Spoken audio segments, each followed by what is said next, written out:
Good evening. Thank you very much to everybody for joining us and welcome to a tutorial and playthrough of Avalon, the Riven Vale. Rob joining me this evening. Hello. And Pete. Hello. I'm going to be giving you an overview of how the game plays, and then we're going to be doing a full three-player playthrough where I will be teaching the rules as we go along. We're not going to be doing any kind of review in this video because this is a sponsored video. So thank you very much to boardgame for supporting my channel and sponsoring this video. As such, it will be opinion-free, and we're just here today to show you how the game plays to help you, A, learn the game if you've got the game coming, or if you've already got the game. I believe it's going to be starting to deliver to backers in about October. Or to give you an idea of whether this is the kind of game that you are interested in. In the description of this video, there is a link to the pre-order page. So you can late pledge it and you can pre-order it now, and I think you will get it in October, same time as everybody else. We have some people, hopefully, in the chat from Shadowborn Games. We have Marcel, who's one of the developers of the game. Jamie was here earlier on this afternoon. If you're here, Jamie, please let us know. And maybe Harry, maybe Bastian as well. But we do have some representation from Shadowborn Games in the chat tonight. They're here for two reasons. First of all, to make sure that I say nice things about them, but also to make sure that we play correctly. As always with these live playthroughs, at various times, me and Pete usually will make a mistake. Even though we know the rules of the game, we will make a play mistake. Forget to add on 25 victory points, which is always the reason why I lose games.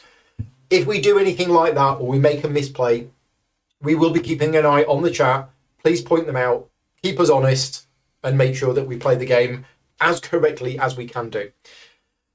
So, what is this game? It is called Avalon, the Riven Vale. It is for up to 4 players. I don't know if there's a solo mode. The rulebook that I have doesn't have a solo mode in there, so I don't know if there is one. We're playing a 3-player game today. The game does take up to 4 players. I'm going to be using this copy of the game. Now, this is a prototype copy of the game. It's a lot nicer than prototypes that I make myself, but the reason I'm saying it's a prototype is that whilst some of the things that you see here are final, some of the things that you see here are not final. Now, don't worry about it. The rules of the game are finished. The game is finished development. The rules of the game are completely done and finalised. So I have every confidence and assurances that what we're going to be showing you tonight is the final version of the game in terms of how it plays. But some of the cards that I have, some of the components that I have, they're not quite final. There have been some sort of last minute tweaks to some of the iconography. So if you see anything tonight and you think, oh, well, that's not right, that's the wrong icon, don't worry about it. They are going to fix it. In fact, they've already fixed it. I just don't have the very, very latest things today. Up to 5 players with the Myths and Monsters box. Okay, so with Myths and Monsters, I have to get my hands on that. Sounds good. More monsters. Yeah, it will take up to 5 players. Right, anyway, so what we're going to be doing tonight is we're going to be doing the short game. Now, the short game is 2 seasons long. The long game is 3 seasons long. There's also various other things that you can do to customize your game, which it says at the start of the rulebook. You need to decide what version of the game that you're going to play. There is a version of the game where it uses fully asymmetric powers for the players. We're using the A side of both our Lord boards and our faction boards. The faction boards are all identical. The Lord boards are almost identical. There's one slight asymmetric power on them. But if we get a chance at the end of this video, we're going to flip these boards over. We've no idea what's on them because we've only ever played the base game, but we'll have a look at them and see what that entails. There is also, for those people that are concerned about the push your luck mechanism for combat, there is a deterministic combat variant. We're not using that tonight, but I just want to mention, and I'll mention that nearer the time when we get to the combat, that if you're put off by that kind of thing, then there is a deterministic combat variant as well if you want to do that. I believe there's also a variant for the catch-up mechanism. We're using the standard catch-up mechanism today, which again, some people might not like. So there are tweaks that you can do to do that. Right, let's give you an overview of the game. So we're going to be playing the game over 2 seasons. You will notice that we have the island of Avalon, and it's covered in mists. 2 of these regions, and I don't know if you can see the lines between the regions. These are separate pieces. These have randomly been placed out. 2 of these regions are what's called the Deep Mist. It's these 2 regions in a 3-player game. In a 2-player game, there would be 4 Deep Mists, and in a 4-player game, there would be no Deep Mists. In effect, these do not exist. These areas of the board do not exist. We can't go into them. They don't count for anything. And that is to make sure that the game is tight, for the right number of players. So we've actually got three coastal regions, which is this one, and this one. We then have 3 of these inner regions, and then we have the central region. The game comes with more of these tiles. They're over there, and yeah, they're going to change between the seasons. But what's going to happen is we are going to be deploying our units onto the board, and we are going to be basically fighting for control of these regions. Now, the way that the fighting works in this game is it doesn't happen until the end of the season. So after we've gone through all of the setup steps, we're then going to play 3 preparation rounds, and that's because we're preparing for war.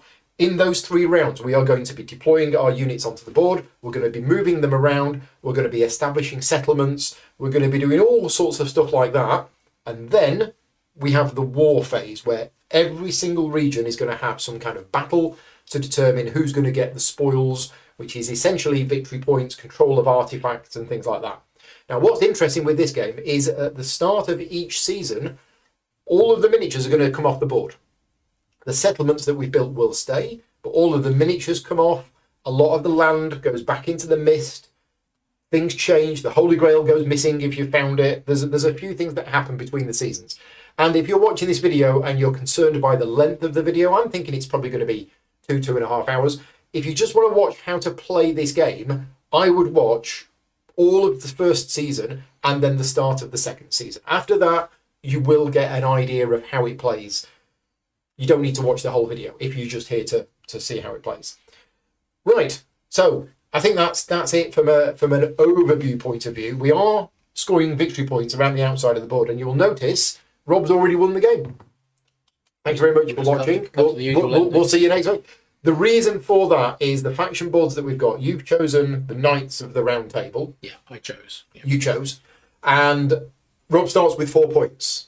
Pete's playing the Druids, led by Merlin. He starts with 3 points. And I'm playing the Fomorians, led by Baylor. I start with 2 points. That is because this is one of the tiebreakers in the game. If there are tiebreakers, we go through various stages. And the final tiebreaker is the points that's printed on here. Also, each of us drew 3 artifacts from this artifact deck during setup, and we have chosen one of them, which is going to be our artifact that I've assigned to my Lord. You could assign it to a champion if you wanted to, and that's going to give us a special power. So let's just go through the powers that we've got. I have the Staffers Prospero. It's an artifact, and as an ability, so once per season, I can use the staff if another player has more faction power than me. So each of us has a cube on our player boards, on our faction boards, to track our faction power. We don't start with any, but if another player has more than me, I gain 1. And I can do that once per season. Pete, what has Merlin got? Merlin has a sword, Derwin, and at the end of my turn, I may move any 2 warriors in the bearer's region to an adjacent revealed region. Okay. So the warriors are the smallest of the units. You've got warriors, then you've got champions, of which you've got 3, and then you have your lord. Together, the lord and the champion are called a hero. So these 2 types of things are heroes, and the warriors are just warriors. So at the end of your turn, and his ability, so that's only once per season as well. It says at the end of your... Yeah, but it's got the ability symbol. Right, so that means only once per season. Only once per season, you can use it to move 2 warriors out of Merlin's region into an adjacent revealed region. Okay, what's Guinevere got? She has Carwenan, which is a special sword. Its main ability is sword. Constant passive. The settlement cards cost me 1 less to play. Okay, so building settlements is cheaper for you. Yeah. And is that it? There's no other... Just +1 combat. Okay, yeah, +1 combat as well. Right. So what happens? Let's go through the start of each season. We have the mist phase. There are 3 phases in the game. There's the mist phase, the preparation phase, and the war phase. A lot of the mist phase doesn't happen in the first season of the game because that's removing the things from the board, clearing your abilities, all sorts of stuff like that. We don't need to do any of that because it's the first season of the game and we've just done the setup. I'm just going to go to the rulebook, which I don't have a physical rulebook because it's still being worked on. And I just want to check that we've gotten that right. So regions return to the mist. We don't need to do that. Placing the mist cards. Right, we do need to do that. So we have 9 regions in total, but 2 of them are in deep mist. So we are only playing in a 3-player game with 7 regions. We have a deck here of artifact cards. These have been shuffled. and we're going to take 3 of them in a 3-player game. Then we take the Mythical Beasts deck, which you'll notice have exactly the same back, and we take 3 of those. And then we also take the Holy Grail card. And then what we do is we give these a shuffle, and this is what's going to be populated into the 7 regions. These are things that we can find as we are exploring. Okay, I've successfully stacked those. So let's put these on here. So whenever you explore a region, which you can only do with your Lord, you're going to get to reveal the card, and we'll see what it is. So that's step 2. Step 3 is prophecy cards. So there's a big deck here of prophecy cards. In fact, let's show you this preset here. So this is the deck of prophecy cards. These have been shuffled, and what we do at the start of the season, we reveal a number of them equal to the season number. So this is season 1, so we're going to have 1 prophecy card is going to be revealed. Think of the prophecy card like a kind of quest or mission or something like that. We can all do this. We are trying to have a unit in all, now that icon there is all of the inner regions.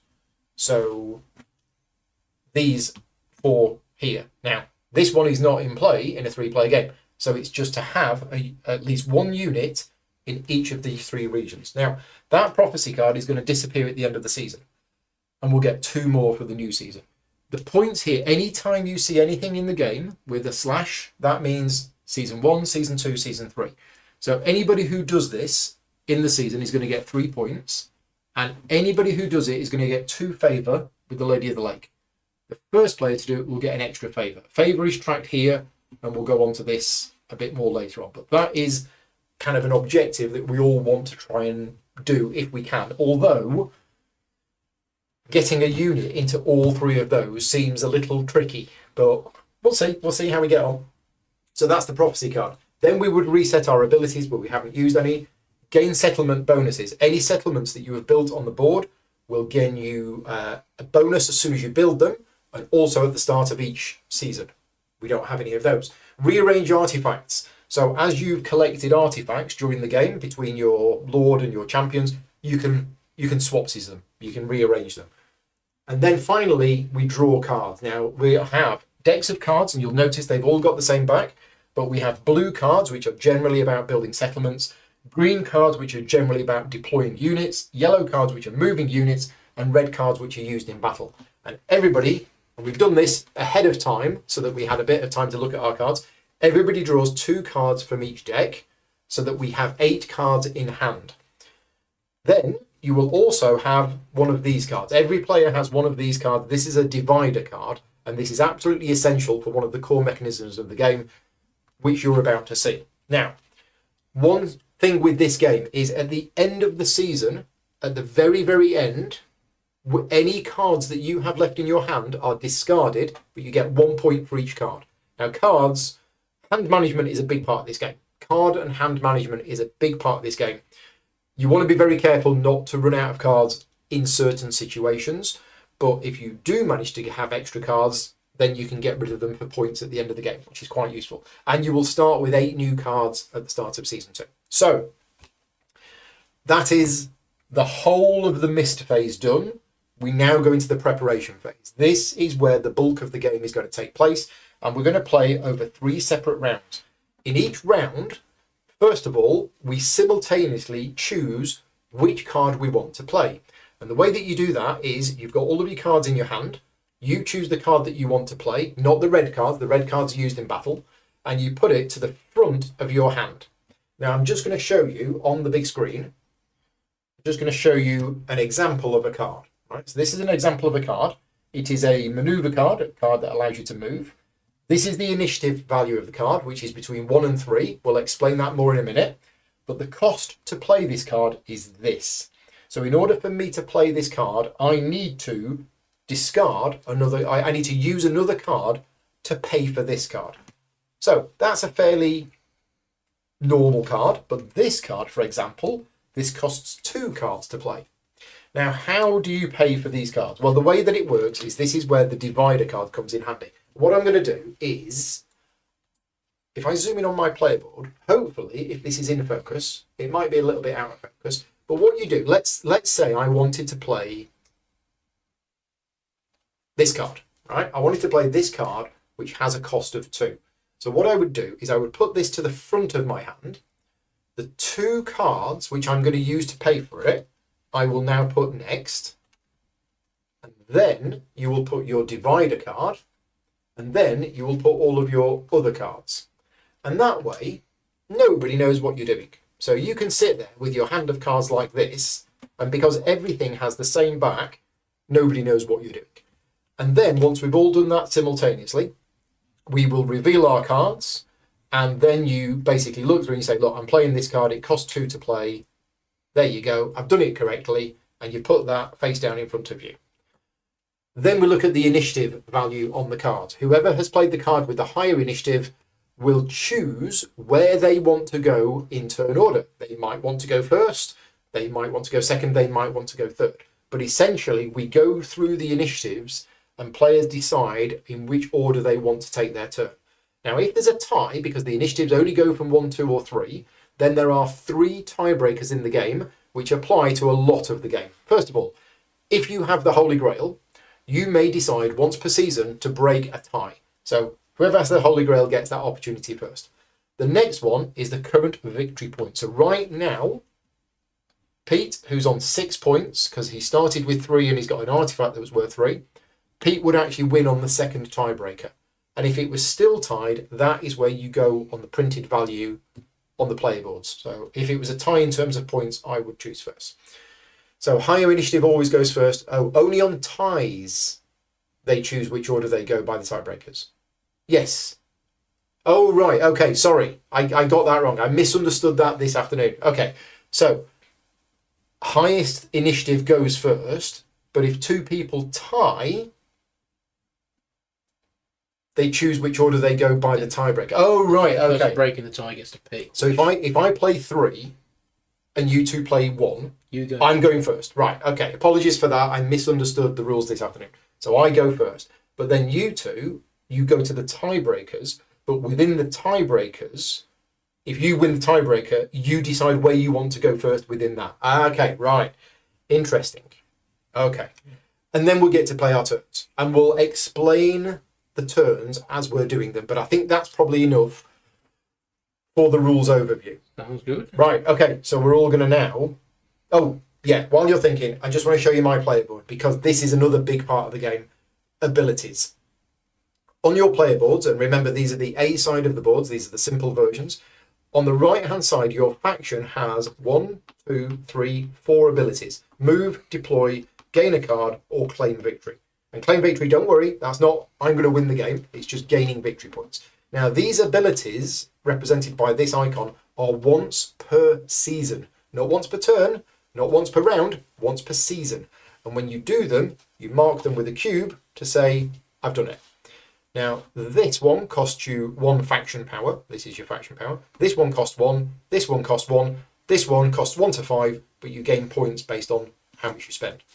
Over here, your faction lord also has an ability. So once per season, I can move a unit, I can gain a favour, I can draw a card, or I can deploy a unit. And also, my Lord of Havoc has a special ability as well. We'll go through these in a minute. So all of these abilities, every time you see that symbol, you put a cube on it to say that it's been used. Now, these abilities can be done on your turn before your card or after your card, but not during. So once you're resolving your card, you have to finish resolving the card before you perform abilities.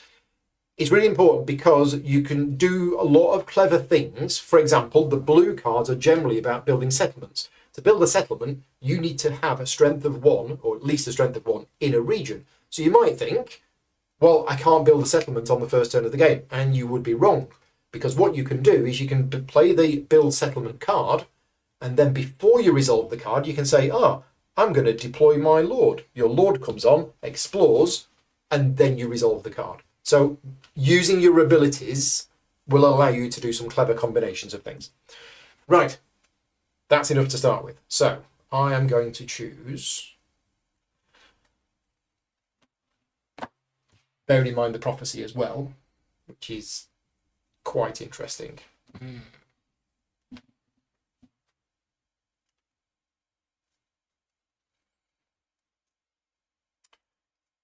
Ah, okay. I'm going to keep that. And you are going to get to draw 2 cards at the end of your turn. So you have 8 cards at the start of the season. You will be taking a total of 3 turns in the preparation phase, and after each turn, you will get to draw 2 new cards. And you choose where you're drawing the cards from.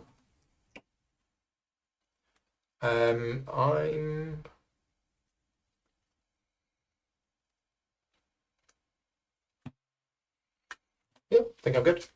I'm all done. My cards are chosen. Good to go. How about you, Pete? Yep, I've chosen. Right, okay. So we all now reveal. I have initiative 1. 1. 3. Okay, and I am playing this card, and I am using those 2 cards to pay for it.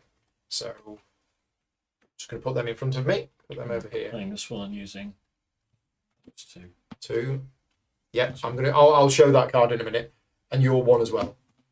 So, rules question for Marcel or Jamie. When do we determine the tiebreaker here between me and Rob? Do we determine now the order in which we're going to take our turns, or do we wait for Pete to take his turn first? While we're getting an answer to that, I'm going to show you this card, because this is a special card. In fact, there's a lot of cards like this in the game.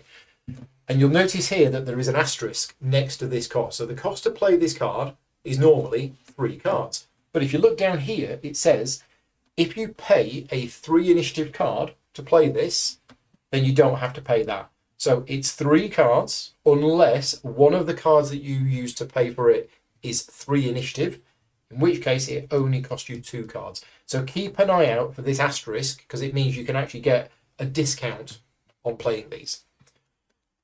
Right. So, Jamie says the order is determined before any player takes their turn. Thank you, Jamie. So we need to do the tiebreaker now. And It'd be you, because no one's got the grail. It's me, so I can choose whether between me or you, who I want to go first. Now, Now, grail first, and no one's got that. what card have you played? So pop the card that you've played, including the costs behind it, and put the other cards back in your hand. So I played Port Town. Yeah, with 2 cards beneath it. 1 card because it's a settlement card and I get a discount. Oh, you get a discount on settlement cards. Okay, so you're going to be gaining some faction power, and you're going to be, okay, based on that, I want to go after you. Okay. So Pete's going to take the first turn, and remember, you can do any number of your abilities and your card in any order you want to. And straight, oh yeah, 0 faction power. So are you going to do an ability first? No.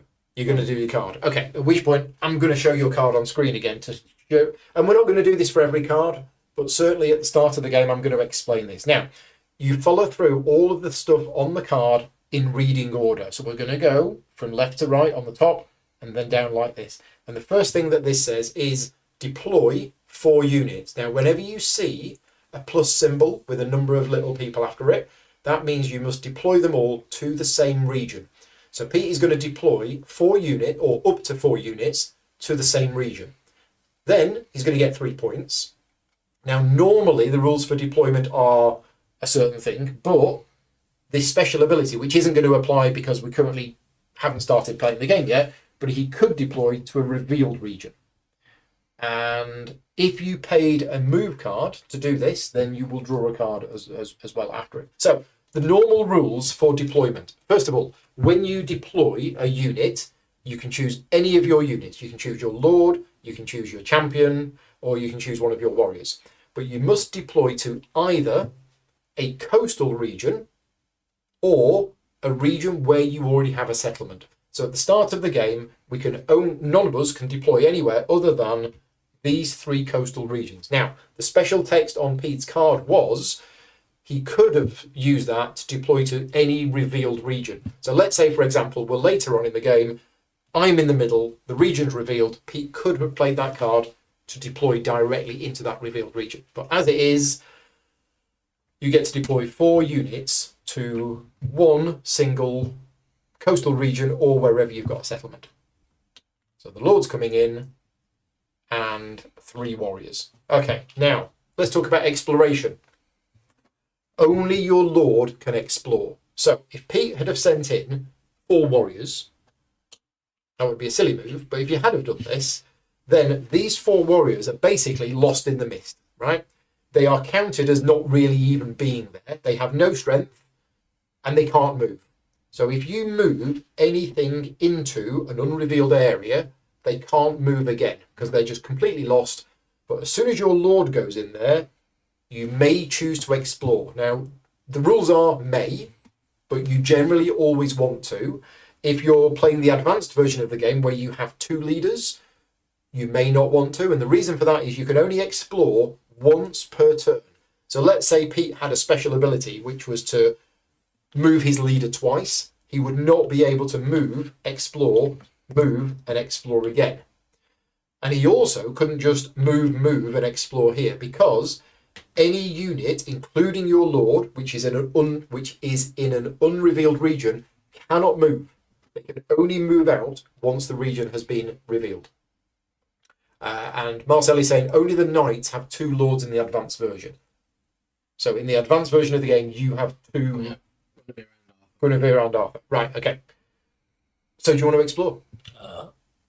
I choose to explore. Okay, good choice. So what we do when we explore, we're going to take the miniatures off slightly, and we're going to get to flip this over, and I'm going to press this button here, and as if by magic, this is the region. And the reason why I'm zoomed in on this part of the board is because this is all of the relevant information for this particular region. So what we've got here is we have, first of all, we have at the top, exploration bonus. Now, Pete can choose either of these exploration bonuses. That is to gain a faction power. And this is slightly old iconography. The new iconography has a little arrow next to it, because that is the icon for a champion. And the little arrow means a champion in this region. So Pete, do you want 1 faction power, or do you want a champion in the region?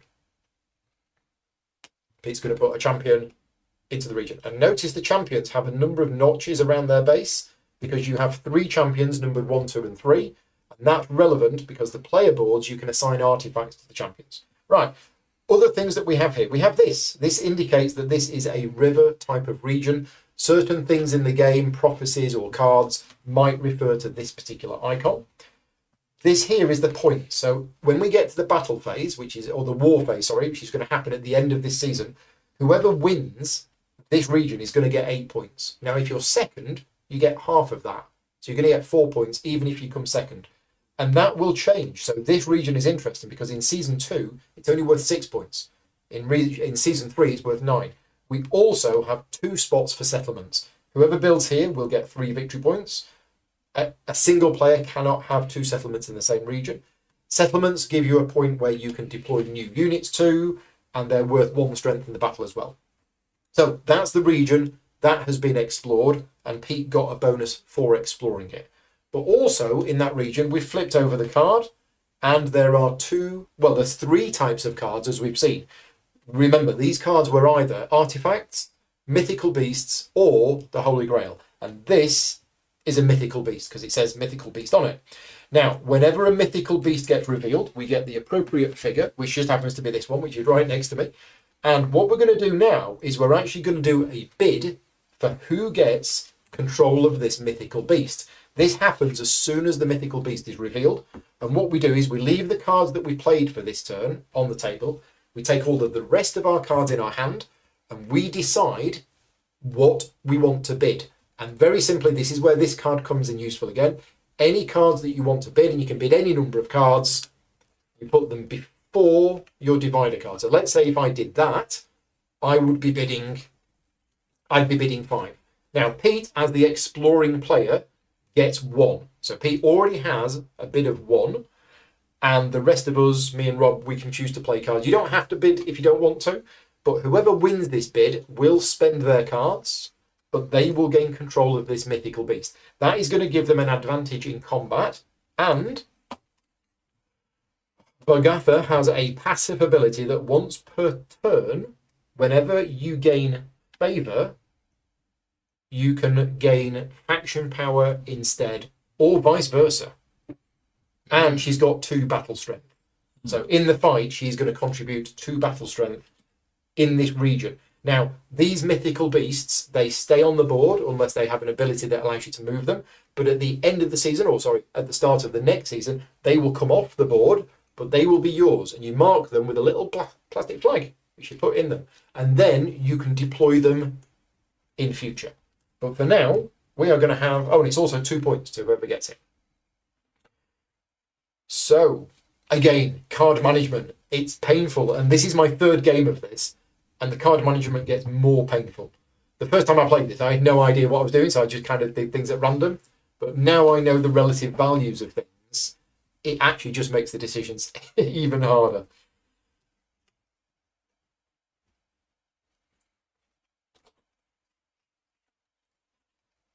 If you don't win the bid for the mythical beast, you get your cards back. Okay. Right, I have Ready? played 0 or more cards. Okay. Yes. 3. I bid 3. 1 + 1, 2. 6. 6? 2 threes. Well, their cards are gone. Right. So Bogatha is yours. So we get one of your little flags. There we go. Thank you very much. Right, guys, and you get the card. Hey. So you get 2 points immediately. Hey. And that flag goes in there. And that's it. Hey. Right. So Then, yeah, so that was Pete's turn, and this is I think that's all part of the exploration. so I've deployed 4 figures. And we've done the exploration. Yes. Done Well, the exploration is now So finished. the next bit of text, Is 3 I points. get 3 points. Okay, awesome. Next bit The of beast text, ability is always usable whether or not they are on Avalon. Okay, it's useful to know. Thank you. if I paid a movement card to play this, which I did, You get I to draw a gain card. Draw a card. Yep, so when you gain a card, you can draw from any of the decks. And if you're ever drawing multiple cards at once, you have to draw them all face down. So you can't draw one, look at it, then draw another one. Then That's it. that's it, because that just tells me So- that I don't spend so much. So that's Did you want to discarded. use any of your abilities?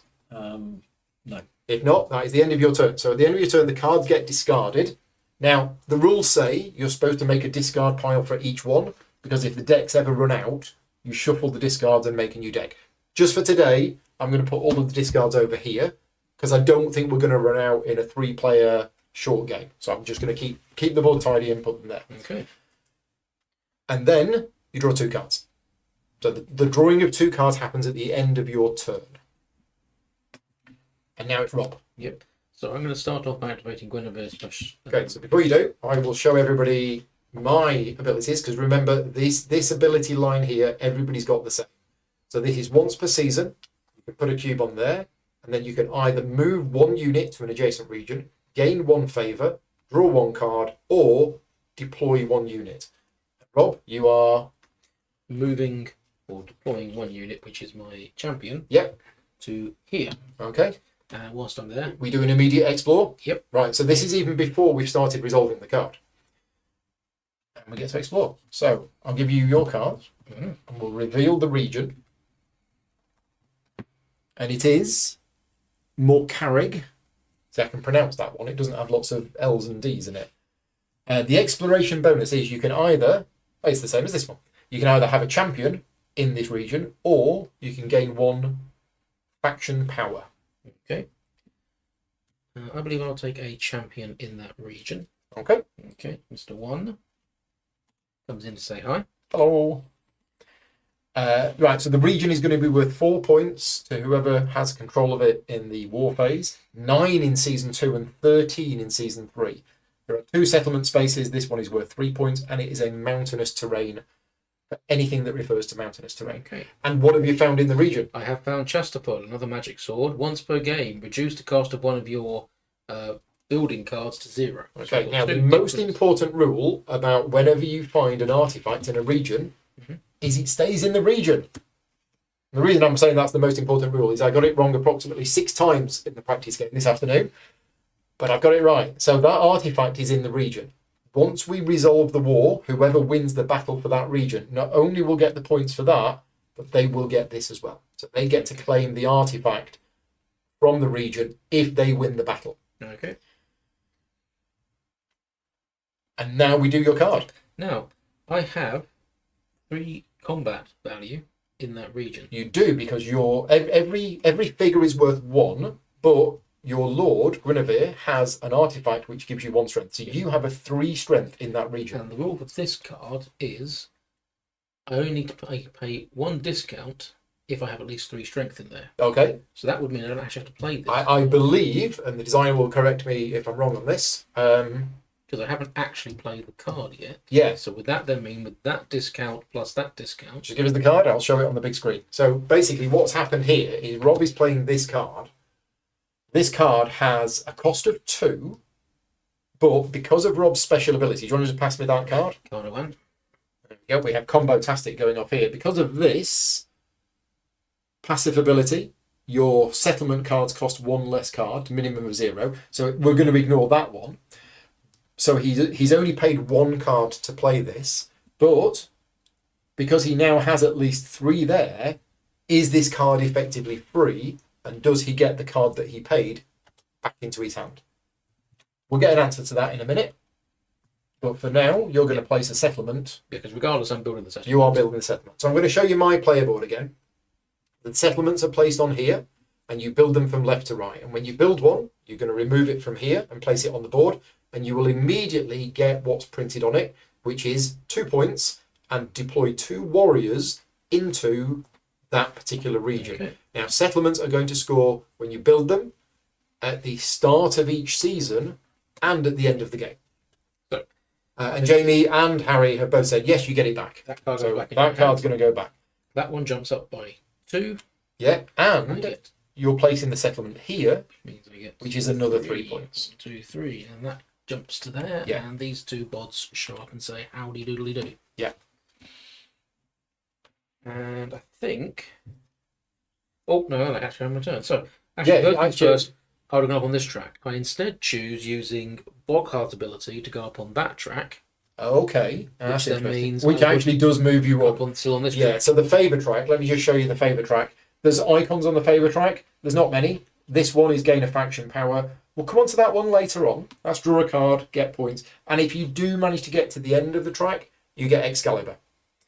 Now, Excalibur is going to be given out to the player with the most favour at the start of the war. But if you do get to the end, you manage to get Excalibur. So Rob has moved to here, which means he gets that, which is 1 faction power. And now you get to deploy a settlement specifically, because of what it says on the card, to a Must be coastal the- region. must be the outer region. Which You is have to have at least 1 strength in that region. Yep. So we it's here, which is established what you've done. yeah, which is what I had 3, and then that's it. Okay, That's so it. that This card one is mark. discarded, and now you draw 2 new cards. Yes, and I will take one of these and one of these. Right, and now it's me. So I'm playing Find a Way. So I had to pay 2 cards to play this, so these are the 2 cards that I used to pay for it. I don't get any discounts. And notice this is plus 2 little people, plus 2 little people. So these 2 have to be in the same region, and these 2 have to be in the same region, but it doesn't have to be the same region as this one. It could be, but it doesn't have to be. And I'm going to gain a faction power. Now, it's set, that one I'm going to gain a favour as well.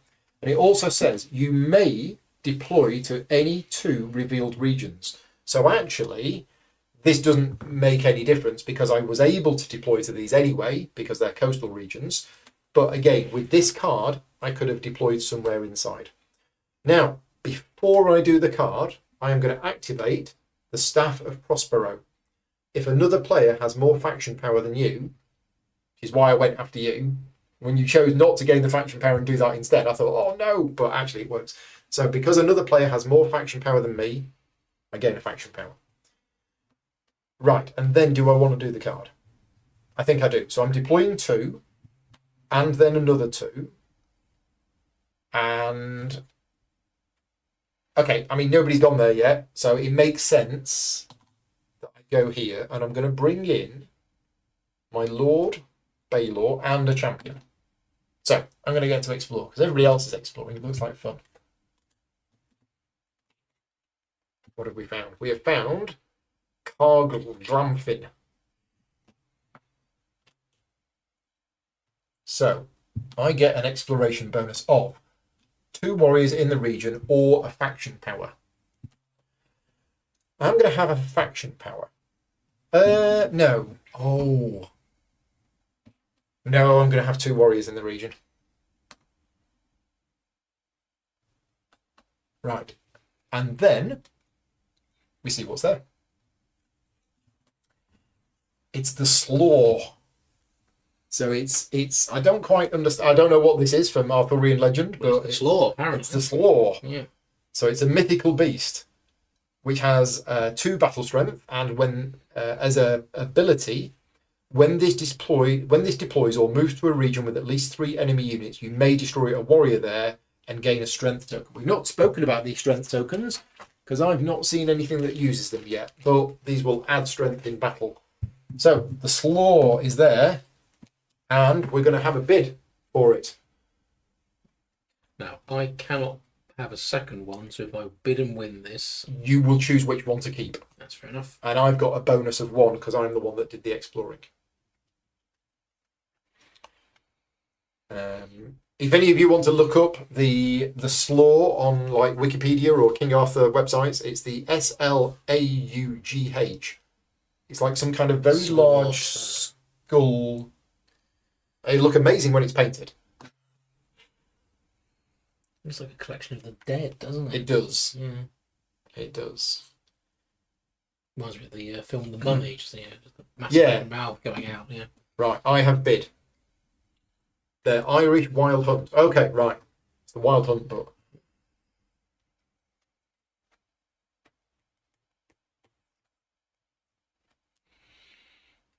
Oh yes, I saw it actually. Sorry, just remind, what does it do? It's got special. Special abilities. When it deploys or it moves to a region with at least 3 enemy units, it can eat one of them. Ooh. It can eat a warrior and get stronger. Yum yum. Tasty, tasty. Very tasty. It's very tasty. Okay. How many of your valuable cards do you want to? I bid 3. I bid 5. I bid 0. 0. So my 3 plus my 1 is 4, but Pete outbids me with 5. Now, I know there's another mythical beast out there somewhere, and I know you two are unlikely To go for it. to want to go for it. That is that, and you get 5 points for befriending the Slaw. I might have some slaw with my burger. Not that type of Slaw. Right, so that was my first 2 deploy 2 units. I'm now still doing the rest of my So thing. when this deploys, is that what it's doing? No, that'll be when you put it on the board at the start of season. Okay. Well, at some point in season 2. So now I'm going to add another 2 units. And this time we're going... I'm going to go in here. I'm going to go in with a champion and a warrior. Oi. But I'm going to stay over this end just to give you the space that you need because of your very large Gosh, movements. wouldn't you know it, you happen to be in my seat. That's my seat as well. Okay, then I gain a faction power. Then I gain a favour, which is a faction power. And that's it. So do I want to do any other abilities? No, I don't think I do. Not yet. I'm not going to. So I'm going to discard that. And then I'm going to draw 2 of your finest cards. And I'm going to take 2 yellows. Right. That is the end of the first round. So now we go to round 2. Okay. We all choose which card we want to play. Ready? No, I've just drawn 2 new cards. Ooh.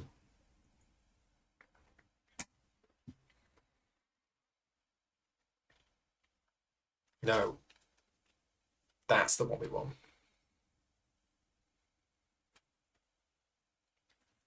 Oh.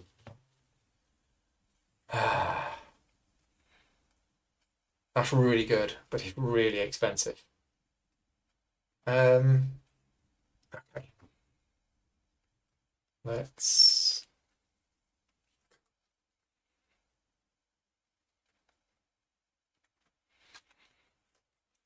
Okay, I have my card.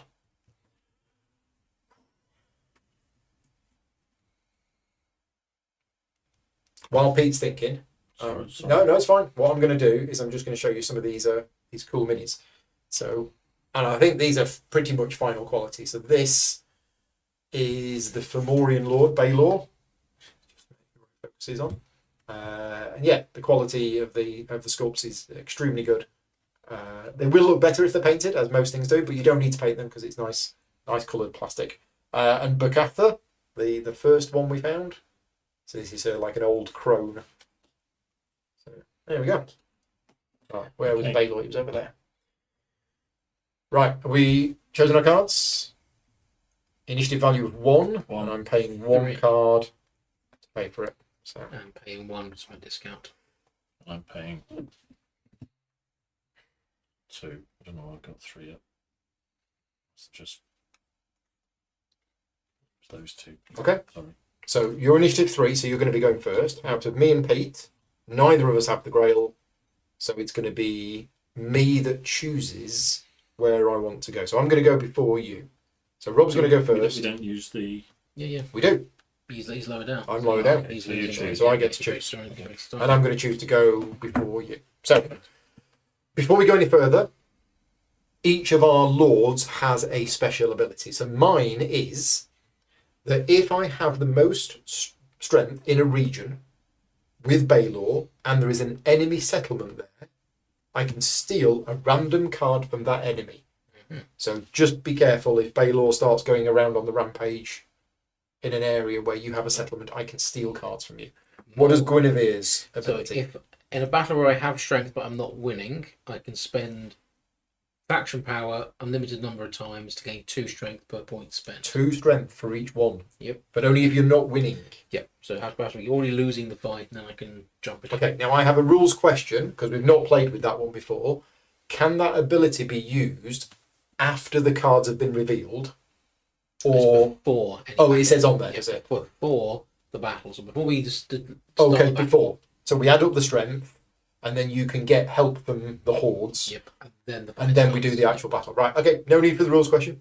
And Pete, what does Merlin's special ability do? So after revealing cards in battle, I can choose to redraw one of my combat cards, or I may add a bonus card instead, up to a maximum of 3.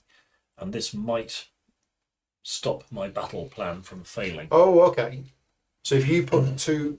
Oh, right, okay. So you can basically say, I'm going to add a bonus card, thereby increasing the battle limit by 1.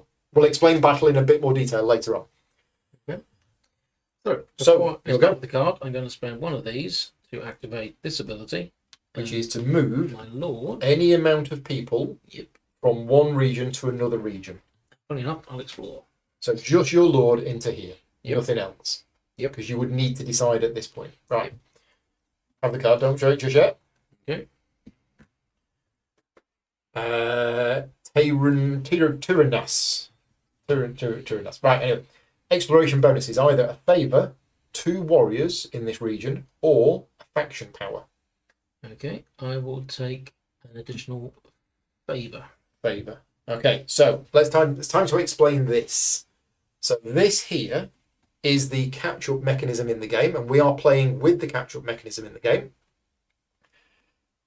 It's a star, 1 point. So for every star that you can count between you and the player who is winning, you get a point.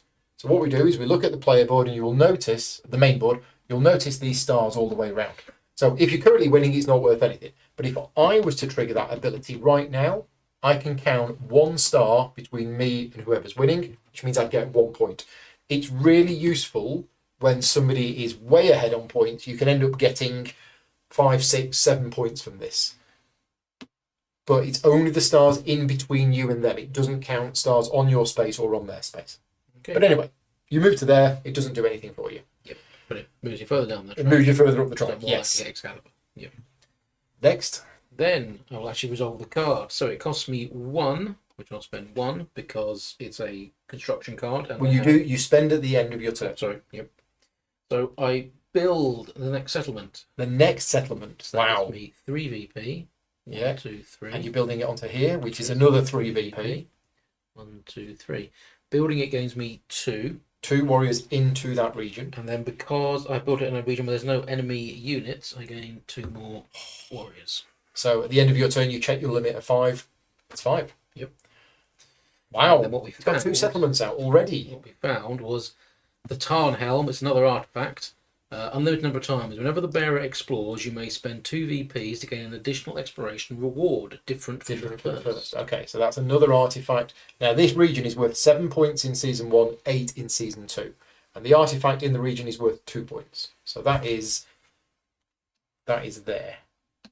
Okay, and you've done your things and you've done the card. Yep, so I spend Spend 2. that on the card. And then you get to draw 2 new cards.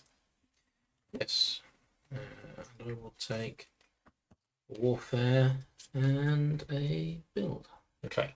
And then I said I was So I going should have before declared you. before. You should have declared before but looking I at was going for something different. So mine's a very simple card. It only cost 1 card to play. And I will show you the card on the big screen. So what we have here is this icon, which is I can move out from one region, any number of units, to as many different adjacent regions as I want to. Once I've done that, I draw a card, and then I can deploy 2 new units to a region. Again, once you understand the iconography, it's fairly simple, flows quite well. So what I'm going to do is I'm going to choose... Oh, I've done this wrong, haven't I?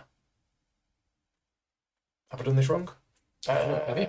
No. Only you can answer that question. Oh no, I have. Yeah, I've done it wrong.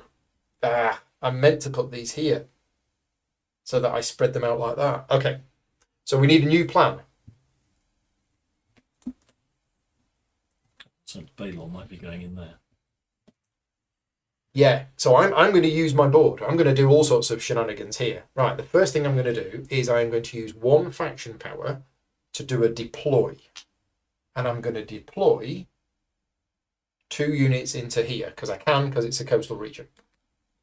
Right. Then I'm going to resolve the card.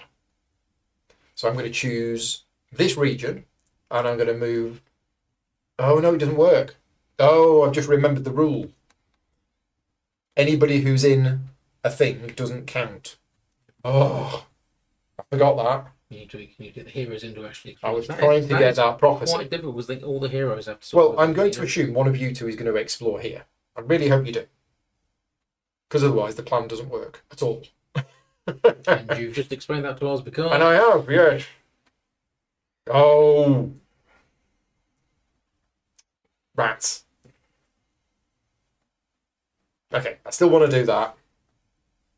But now this is less good than it was a minute ago. So this is, whose is this? This is yours, isn't it? So you've got that in there, which is 2 strength. I've currently got 5. Yeah, but over there we've got 2, 2, and 2, 2, and 1, 2, 3, 4, 5, 6. Yep.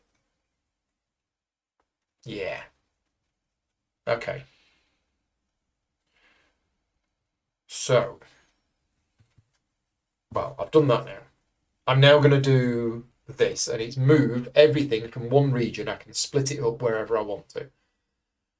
And I think what I'm going to do, I am going to choose this region. And we're going to move that one into here, and they're going to go past yours and run around here into here. And then these 2 are going to go into here. Which means I explore here. So what have we got? And this is going to be my exploration for the turn. Yes, I can still prep for the prophecy. That's what I was going to do. Aha! I found the Holy Grail. It's there. So this will go to whoever wins the battle for this region, and it's worth 10 points. Right, exploration bonus. 2 warriors, or a favour, or 3 points. I'm having 2 warriors, obviously. It's no good putting your warriors on the Holy Grail. Well, I know. I'm claiming it. Mine. Okay, so that's that done. Then I get to draw a card.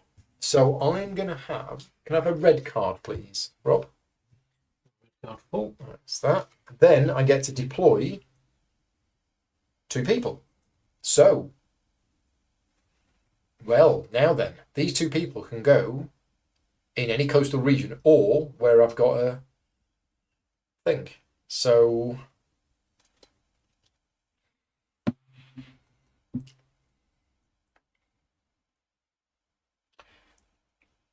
yeah, let's put them here. I've only got 2 warriors left. I think that's it, unless I want to do one of these or that. No, I think I'm good. And I'm going to draw 2 cards. And the 2 cards I'm going to draw is I'm going to have a yellow one and a blue one. Right, Pete, your go.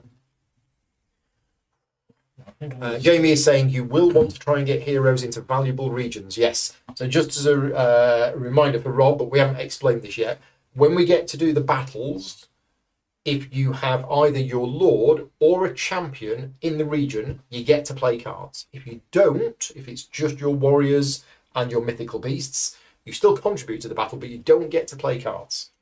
So it's having the champions in the right positions. That's why I left a champion here, so that I could play cards in that battle, but Pete can't, because he's only got a mythical beast there. We can move the mythical beasts like our people. They die in Some that of them area. can't move, but otherwise they. I think they can move. Yeah, I mean, Unless it says they can't. unless it says they can't move, I believe that you can move mythical beasts with a movement. We know that Because they are classed as units, and it allows you to move your units. So, yep, treated just like other units. Yep. Okay, so the slaw, right? That's how it can go. Move, chomp, chomp, chomp, chomp, chomp. Eating warriors. Okay, well, I'm going to start by using Merlin's ability to move, and I'll move here and explore. Yep. Yeah. So, what I could have done if I'd have had units in there, as soon as that gets revealed, I claim that prophecy immediately, even if it's not my turn. So, exploration bonus, before you see that, is the exploration bonus. Oh, yeah, Do you want a favour, 3 points, or a champion? Champion. Okay. And then we reveal the card. It's Avalon's Redcoat. Okay. Um, Passive ability. After you build a settlement, in the preparation phase, you get to deploy. there, Yeah, deploy 1 unit there and gain a favour. favour. And it's worth 4 points. So it's a fraction power. Sorry, faction power, yes. Okay, And then I do this. so that was from Merlin's ability. Yeah. Yep. May deploy to any one revealed region. Which is everything except the middle. These are all revealed. Depends where you want to go. Let's go here, I think. Okay. Oi. Just coming to join the party. Yeah. We heard it was fun. Okay. So in we go. Then I gain a Get a faction power. and 4 victory points. 4 points. Okay. Well done. Any other abilities that you want to use? Nope. And then you draw 2 new cards. Now, just a note. The Lord has another special ability which is not printed on the board because everybody has this.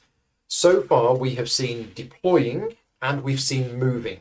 But your Lord is special in that the Lord, if the Lord was off board, you can actually deploy him with a movement. So other units can only ever come onto the board with a deploy action, but the Lord can come onto the board with a move action.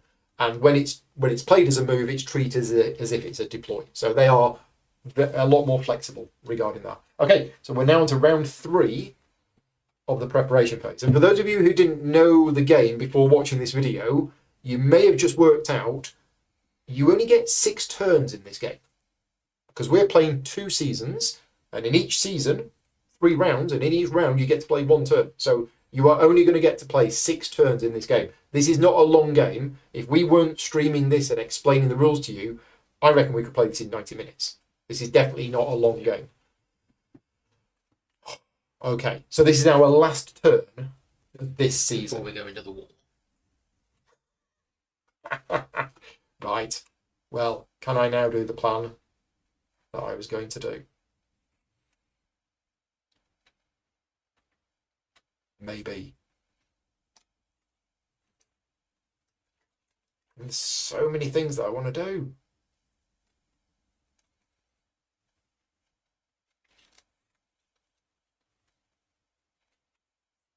Like that.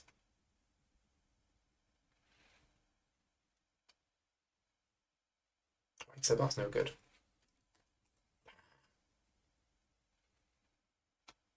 Remind me at the start of season 2 to explain standard actions. I haven't explained standard actions yet. They're very rare, but I will explain them, but we'll do it at the start of season 2.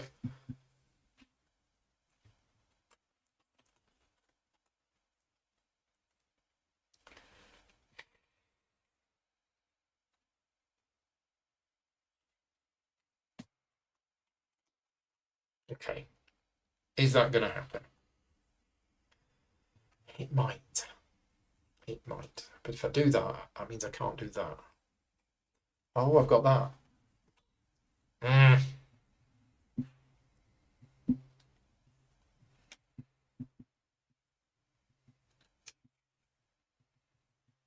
Okay.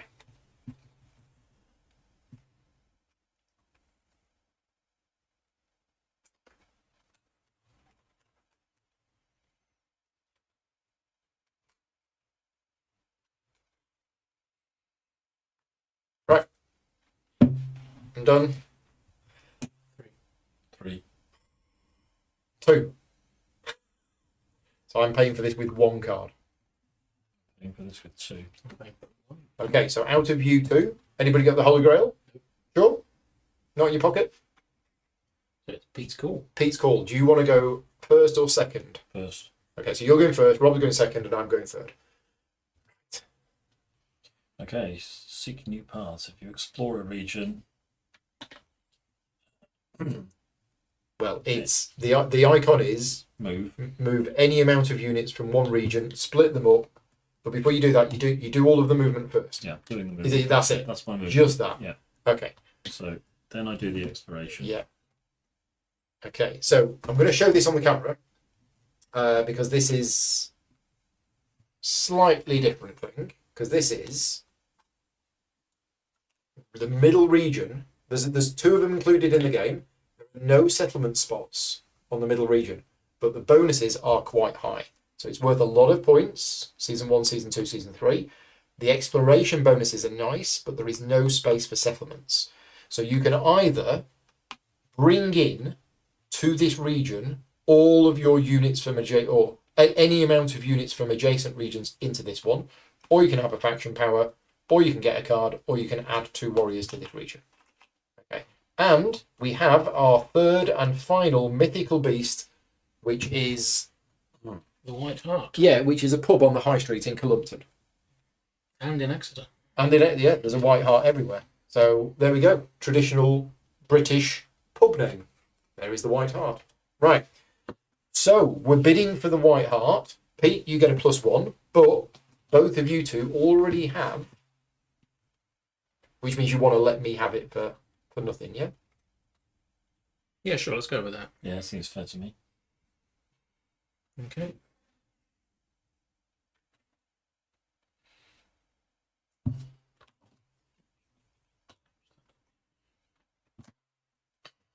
How many cards you got, Pete?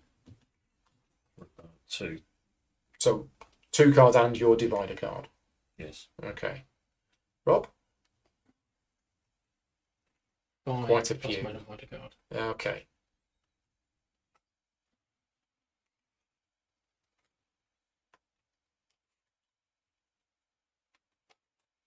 Okay, I have bid. Ready? Yeah. 0. 0. 5. I thought one of you was going to try and screw me over. So, Oh, yes, but not in that particular. So I get the White Hart, and I get 4 points. He's in double digit. I am. Huzzah. Right, there you go. The White Heart is me. So I've got 2 combat strength in here, but I can't play a card because it's not a hero. Yeah, if you have Max Beast already, you still. Oh, interesting. Right, so you would still get the VP from it. Okay. So if you do, in season 1, the limit on the number of beasts you can have is 1, but if you do gain it, you get the VP from it, but then you would have to choose which one to keep. So there would be a point for bidding for it, not just to stop another player getting it. I like that rule. That's good. Okay. So then, if I explore a region, which I have, I gain Gain a favour, which gains you a faction power. Yeah. Then I gain a card. What would you like? I think I have a red one, please. At this stage, Yeah. I think it's probably only worth taking red, because this is your last turn. Yeah. There's no point taking You another lose colour that. of card. Yeah. Okay. And then also you get to deploy 2 things there. Deploy 2 more things. 2 things there. Yeah. Then, with my Derwin, Yeah. at the end of your turn, you may move any 2 warriors in the bearer's region to an adjacent revealed region. So I'm going to move those 2 into here, Okay. which means I've got all 3 You of do, these. which means you've completed the prophecy. So I've completed Congratulations. the prophecy. So you get 3 points because we're in season 1, and because you're the first player to do it, you get 3 favour. So the first favour moves you to here, which gets you nothing, no catch-up points. There gets you a card, and there is the catch-up again, which is nothing because you're currently in the lead. Right. Anything else? No. No, that's the end of my. Okay. And you paid for that with those 2, and then at the end of your turn, you get 2 cards. And then Rob, you're next. Yes. So swift reinforcements, I get to move 3 people once and then deploy to one of the regions I move to. So it's 3 separate moves, which could be the same thing. Yep. 3 times. I'm going to go 1, 2, So, oh look, you've done the prophecy. 3.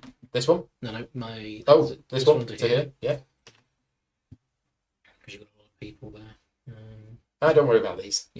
So that triggers a prophecy. It does, so that's immediate. 3 VP. 3 VP and 2 favour. Yep. Because you're the second player to do it. So you get a card.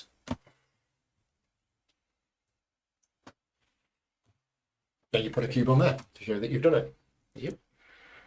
Yeah. So I could have claimed that first. If I'd have moved a unit into here while it was still in the mist, then as soon as it's explored, it would trigger.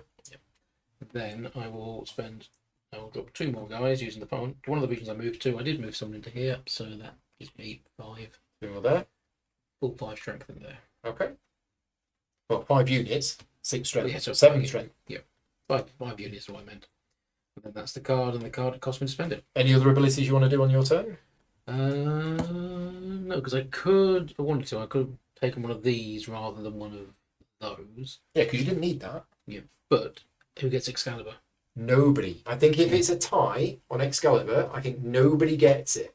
That's key. If it's, I'm just going to check that in the rules. if it's nobody, I'll move there. It's never happened before. If Pete tie breaks in his favour, then If 2 or more players have the same amount of favour, then no player gains Excalibur. then I'll definitely move there to block Pete from getting Excalibur. But in the case of a tie on the favour track and a Lord already has Excalibur from a previous season, they return it and place it next to the favour track. Nobody is worthy. Marcel is suggesting that the Knights might want to deploy a champion instead of one of the warriors. Oh, is that any units I like? Yeah, if you see a little picture, just it is anything. Okay. So if you were to deploy a champion, Yeah, I'll drop. I mean, it doesn't matter here because you've got a champion. So here. it's person rather than but But that thing is just a unit. other option is actually in that case, rather than putting 2 down there, I'll put that and a champion in here. Because you moved into there. Yeah. Yeah. Okay. I don't think it's worth getting involved in this clusterfuffle, but What, this one? yeah, one where there's where Pete's got forces and you've got forces and I've got one. Yeah. Well, it's this one here. This is interesting because this is at the moment this is just 11 points to beat.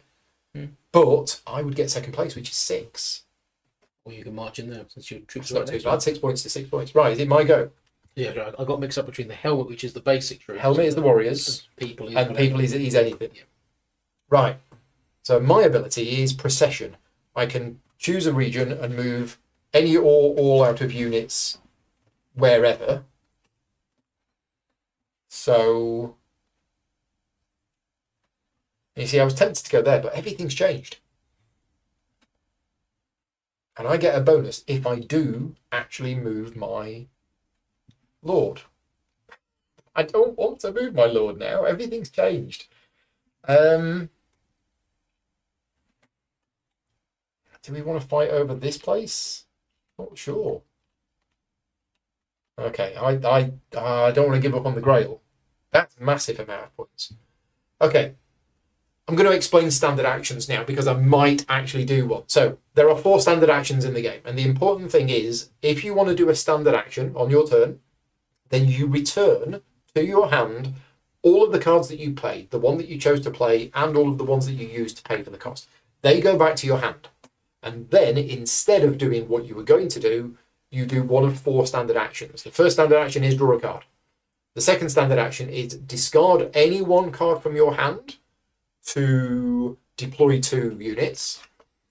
The next one is discard 1 card from your hand to do a group movement where they split up and go anywhere.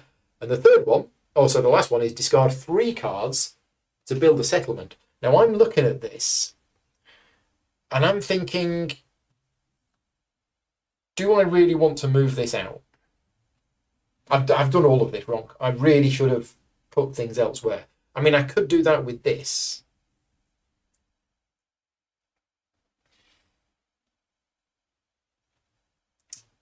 In order for me to get the bonus from this, I'm going to have to move my lord into here. But then we're fighting over this, which is 11 points. Whereas here, this is actually worth 16 points. Because the Grail is worth 10, and the region itself is worth 6. So I'm thinking that if I do this, then I'm not actually using the thing. And should I do something else instead? That's what I'm thinking. Like build a settlement or something like that.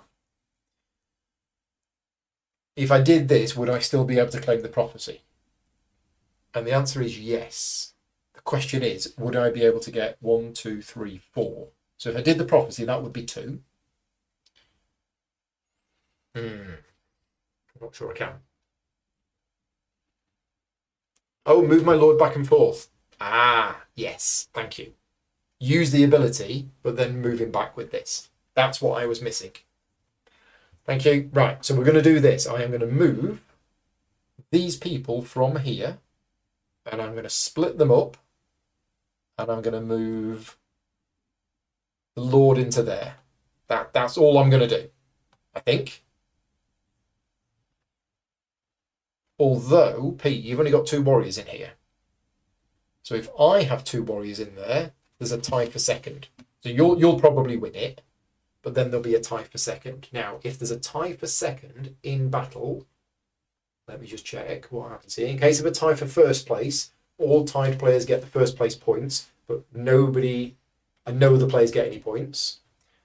If a tie for second, and there's no tie for first, then all tied players get half the full victory points rounded up. So if we were to tie for second, we both get 4 points. There's no penalty for you if I'm going in there as well. But if I did, I'd be going in there with these. That's fine. I'm going in there with those. So I've done that. I've split up those, and I've gone 1 into there and 2 into there. I gain a favour, which goes me on here. Now, at this point, how many stars are there between me and who's winning? 2. So I gain 2 points. Then it says, if you moved your lord to a region, I deploy 2 units there. So we do. 1, 2. There. And it falls over. Right. So that's the card done. But then we're going to do some other shenanigans on here. I'm going to use a faction power to... So, yeah, use a faction power to move. And I'm going to move...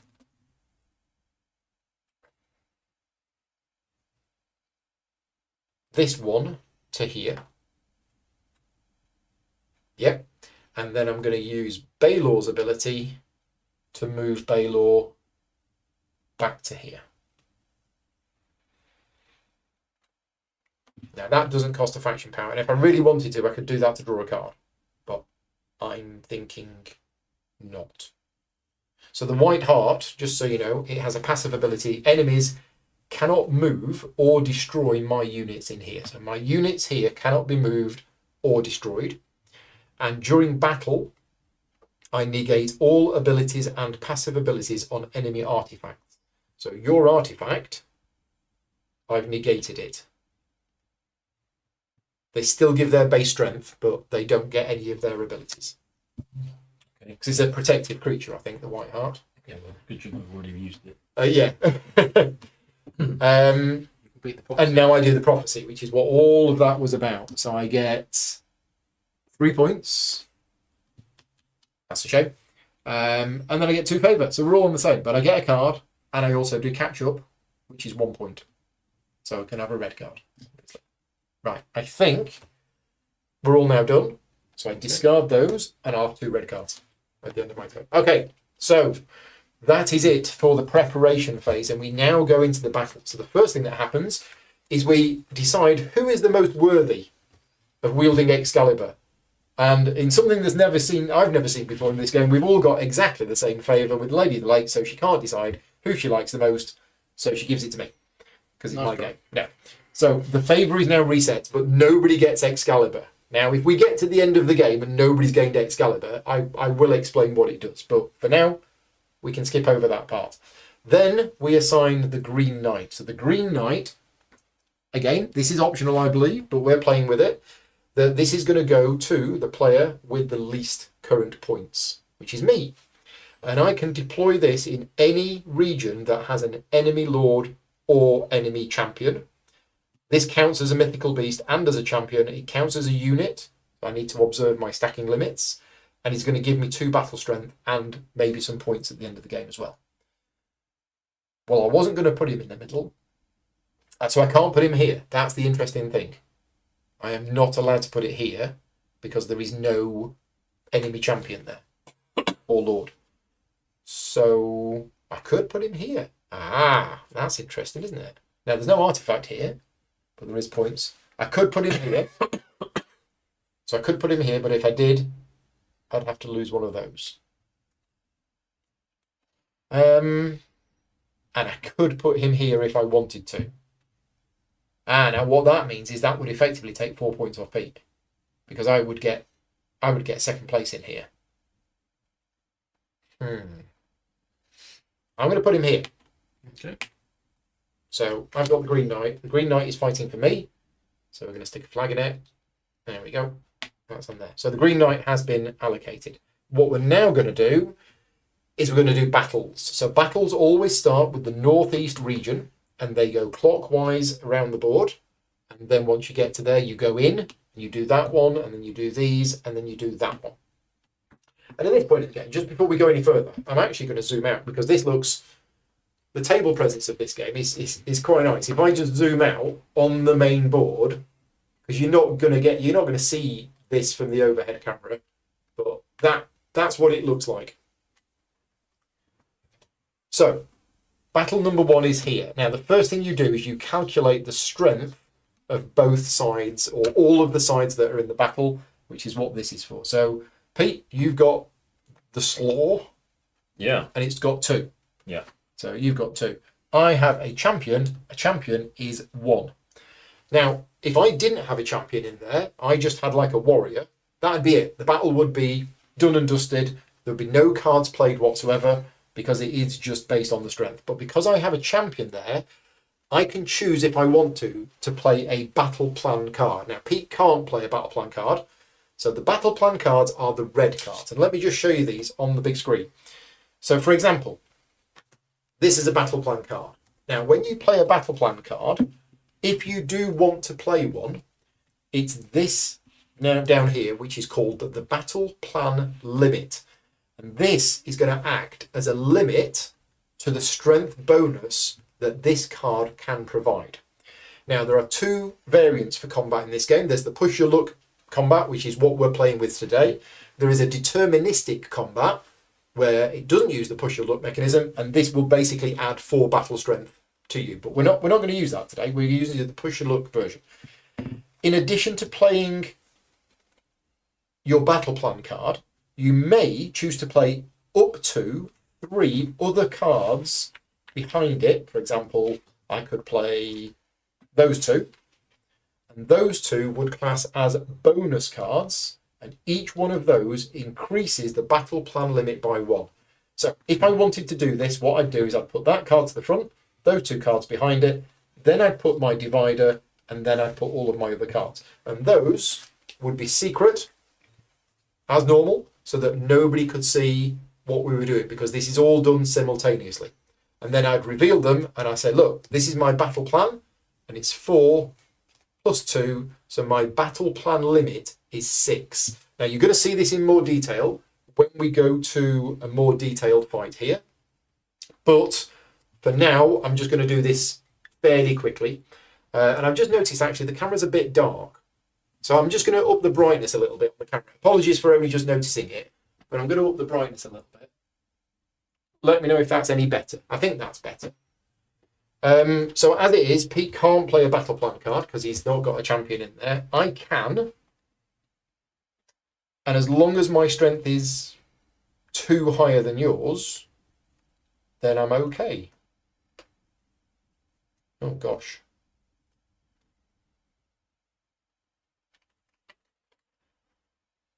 You can also play any one card in your hand as if it was a battle plan card with a battle plan limit of 3, in which case you don't get the text on it.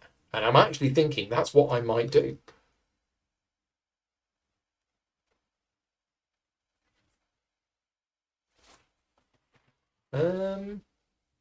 Yeah, I think I'm going to do that. I've never done this before, but I am going to play any. I think I've got the rules right on this. I'm going to play any one card in my hand, and it's not a red card. So what you do is you play it face down, and it's counted as a battle limit of 3. Sorry, a battle plan limit of 3 with no ability. So then what happens is everybody who played a card will then reveal it. Mine is face down because it's something else. And then in strength order, you play the push your luck game. So basically what's going to happen is I'm going to draw cards from here, and I'm going to keep them in front of me, and I can draw as many as I want, and I can stop whenever I want. And if I go over my battle plan limit, then my battle plan has failed, and I will get half of the strength value of the card rounded up. So this is a 3, so I'd get 2. But if it doesn't fail, then I actually get the strength of the cards that I've revealed. And it's the initiative value of the cards which is important. So let's basically show you what's going to happen. I'm going to choose a card. I'm going to choose this one. I'm going to put that into my hand. I don't show the other players because it's all supposed to be secret. But for the purposes of this demo, I'm going to keep it. It's a 1. That's absolutely terrible. But it's not a problem, because even if I bust, You've still won. I've actually still won because of maths. But what I would do is I would say, okay, well, I could keep this. I could stop there, and it would be 1, which means we'd be tied. But you want to win, though, don't you? Because if you win, you get that card back. That's true. Well, no, because I'm winning. If you win, you lose all your cards. It's only if you lose, but your battle plan was successful, you keep the card. Okay. So I'm going to carry on. I'm going to push my luck. I'm going to draw another card. Okay, and it's a 2. So I'm going to stop there because my battle plan limit was 3. I've drawn cards, and if more than one player was involved in this, I'd be sitting there with a poker face, not showing what I've got. And then once we'd all done that, we reveal them. My limit was 3. I haven't exceeded my limit, which means my battle plan succeeded, and I add this 3 strength to my strength, and that's it. That's the combat done. So the combat cards that you reveal go, and if you win the fight, then the cards that you played disappear. If you lose the fight and your battle plan succeeded, you get it back. But if your battle plan failed, you lose the card. There you go. That's... So you get 5 points. So I've won that region, and in season 1, that region is worth 5 points. And then whoever came second will get half of that. Rounded up, you get 3. But that's fine. I got 2 points advantage over you for playing a card. Right, now we go into this region. So this region is going to be a little bit more interesting. We still only have 2 players. We have me and Rob. Now, Rob, you have Bogatha, who's worth 2. You have a warrior that's worth 1, and a champion that's worth 1, and a settlement that's worth 1. So your base strength is 5. Your champion doesn't have any artifacts. My base strength is 1, 2, 3, 4, 5. So mine's 5 as well. But because we both have a champion, we can both play a card if we want to. Now, this region is worth 4 points plus 3 for the winner. So the winner will get 7 points from the artifact. Second place will get 2 points because it's this value. Now, I don't know who reveals first. Simultaneous, because we have. No. Who does the card drawing first in case of a tie? I thought we were going to be simultaneous. We'll secretly. The cards is supposed to be in strength order, Okay. but I'm not sure it matters. Okay. Player with the highest strength, Yep. victory points, then faction value. Okay. So it'll be you. So it's out of tiebreakers, then. So it'll be you. Yeah. Or me, because I'm. Yeah, high strength and then VP. So you would actually do your draw, your secret draw before me. Okay. Okay. I've chosen. So we're both playing a battle plan. Yep. I have not boosted it with any bonus Neither cards. have I. Okay, so my battle plan has got a battle plan limit of 5 and says that all enemy mythical beasts lose a sword. So lose one of their combat things, and all of their abilities in this region are nullified in this battle. Okay. Except for abilities that make the mythical beast into a champion. Right. Okay. I've got high ground. If this is played in a region where you have a settlement, Yes. 2 strength. Right. Now, that only works, I believe, if the battle plan succeeds. I think both of these only work, the Yep. text on them only works if the battle plan Yep. is successful. So if you break it, then if your one pops rather than Correct. succeeding, Yeah. then Bog's still worth 2. If I break mine, I don't get the +2 bonus. Marcel says you can both draw at the same time if you want to speed it up. Yeah, there is a rule in there to say both players can draw at the same time. But Right. okay, so yeah, if you want to go, so your battle plan limit is 4. So he's drawn a first card. I'm now looking at his shifty eyes. Ooh. Also, I can see the cards in his glasses. Don't tell him that. You stick in there. So you drew 2 cards. So where are those 2 cards? Because they don't go in your hand. They are put your hand down. Yeah, these are just separate cards. Okay. So, okay, so you've drawn 2 cards. Your battle plan limit is 4. If you've got 4, that means you're winning by 4. So, well, I'm definitely drawing 1 card. Yes. I'm definitely drawing a second card.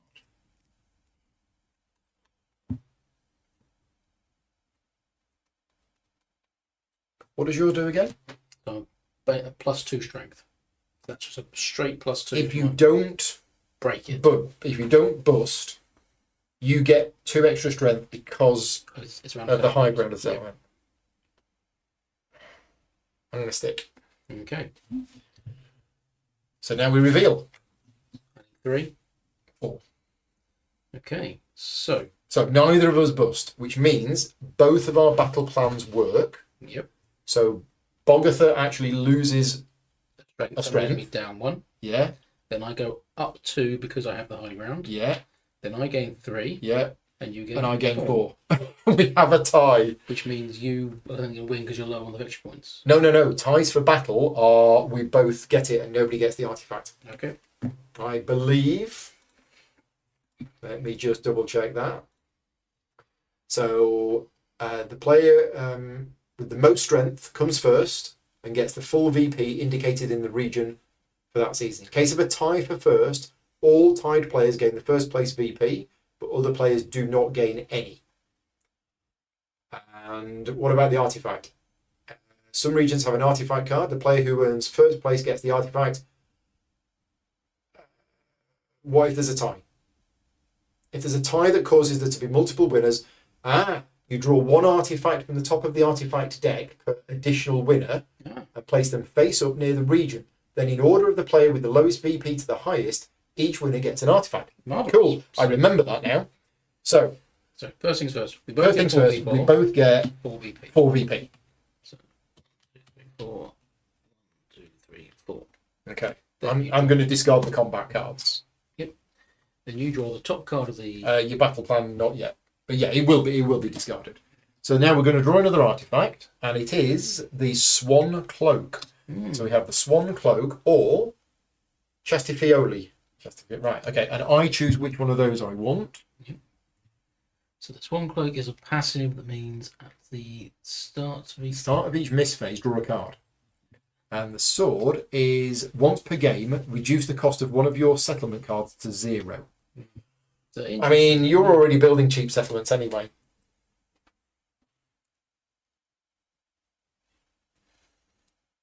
I'm going to take the sword.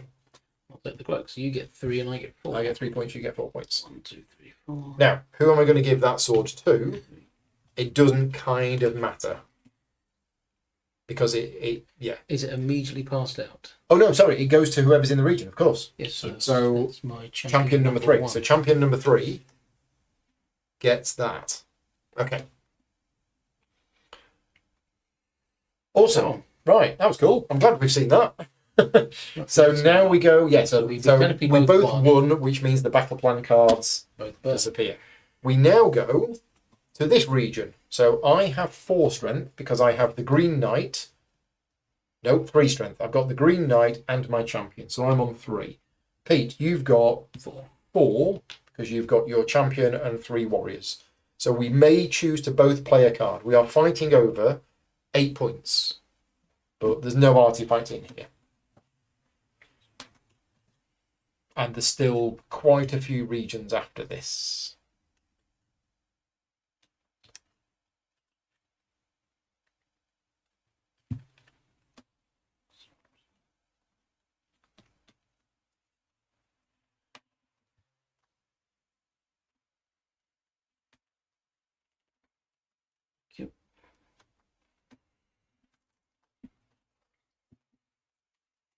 Okay, decision made.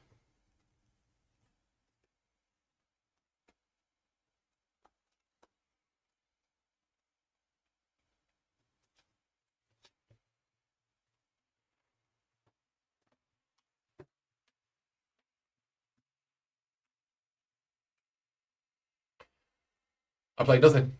Okay. So you've played a card. 6. So you've played 2. So you've played a battle plan with 2 bonus cards. Yep. So your battle limit is 6. Okay. You don't need to play. You don't need to play the push or look game because you've won. But because it won, I gain 2 cards. you get your battle plan card, which is 2 cards, and then all of those go. So those all go, and you get 8 points.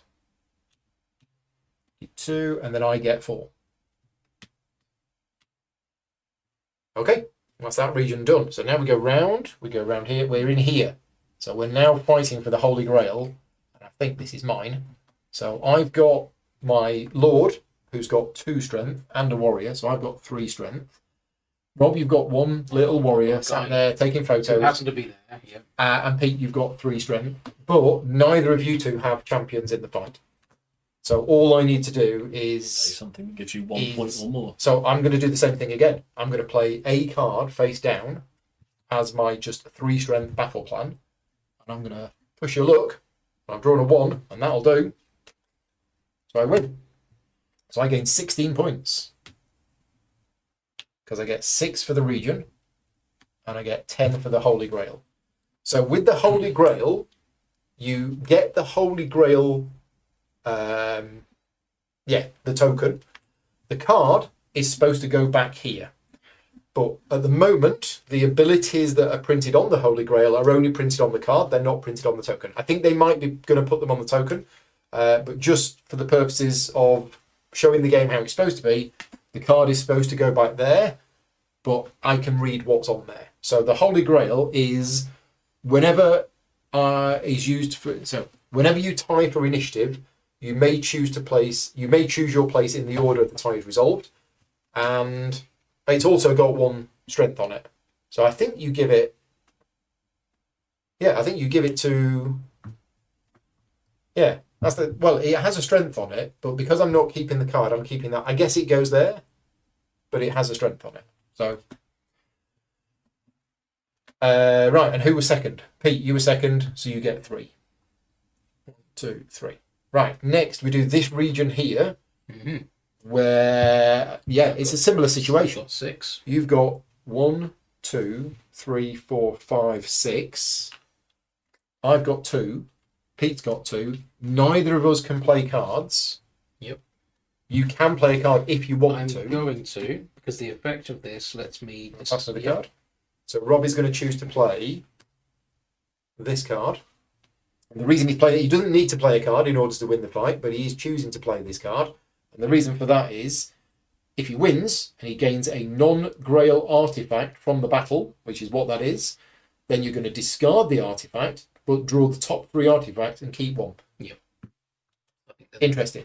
So you're going to do that. It succeeds. You win the fight. Yep. And technically, do I get the points for that artifact first? I wouldn't have thought so. I wouldn't have thought you'd rather than taking it, I take and I get all the bonuses from that. Yeah. So you're going to get rid of this, Yep. and you're going to get 7 points for the region. 39, and then top 3.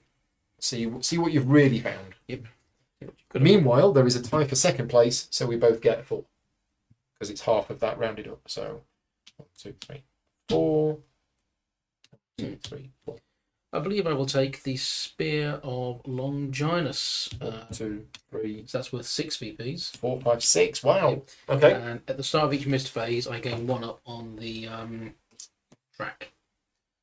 Now, technically, Guinevere won that, so it goes to Guinevere's second artifact. Yes. Okay, so Jamie's confirmed that the Holy Grail goes on the Lord board, does give me a strength, but doesn't count as an artifact. So yeah, it's probably worth putting the strength icon on that as well, because otherwise people will forget. Right, is that region done? Yep. I think it is. Okay, next region is another 3-way fight. We are fighting for 4 points for the region and the artifact, which is worth 4 points. Pete, you have 1 strength with your champion. Rob, you have 3 strength with your champion and 2 warriors, and I've got 1 strength, but I can't increase my strength, but you 2 can. It's thirsty word, this. Okay.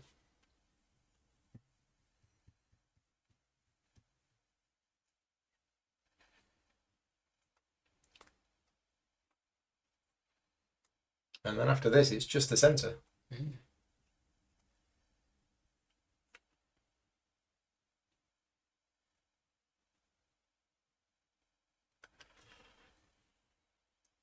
Now remember, every card in your hand at the end of the season is worth 1 point. You don't just want to throw cards away unless you're going to get something good from them.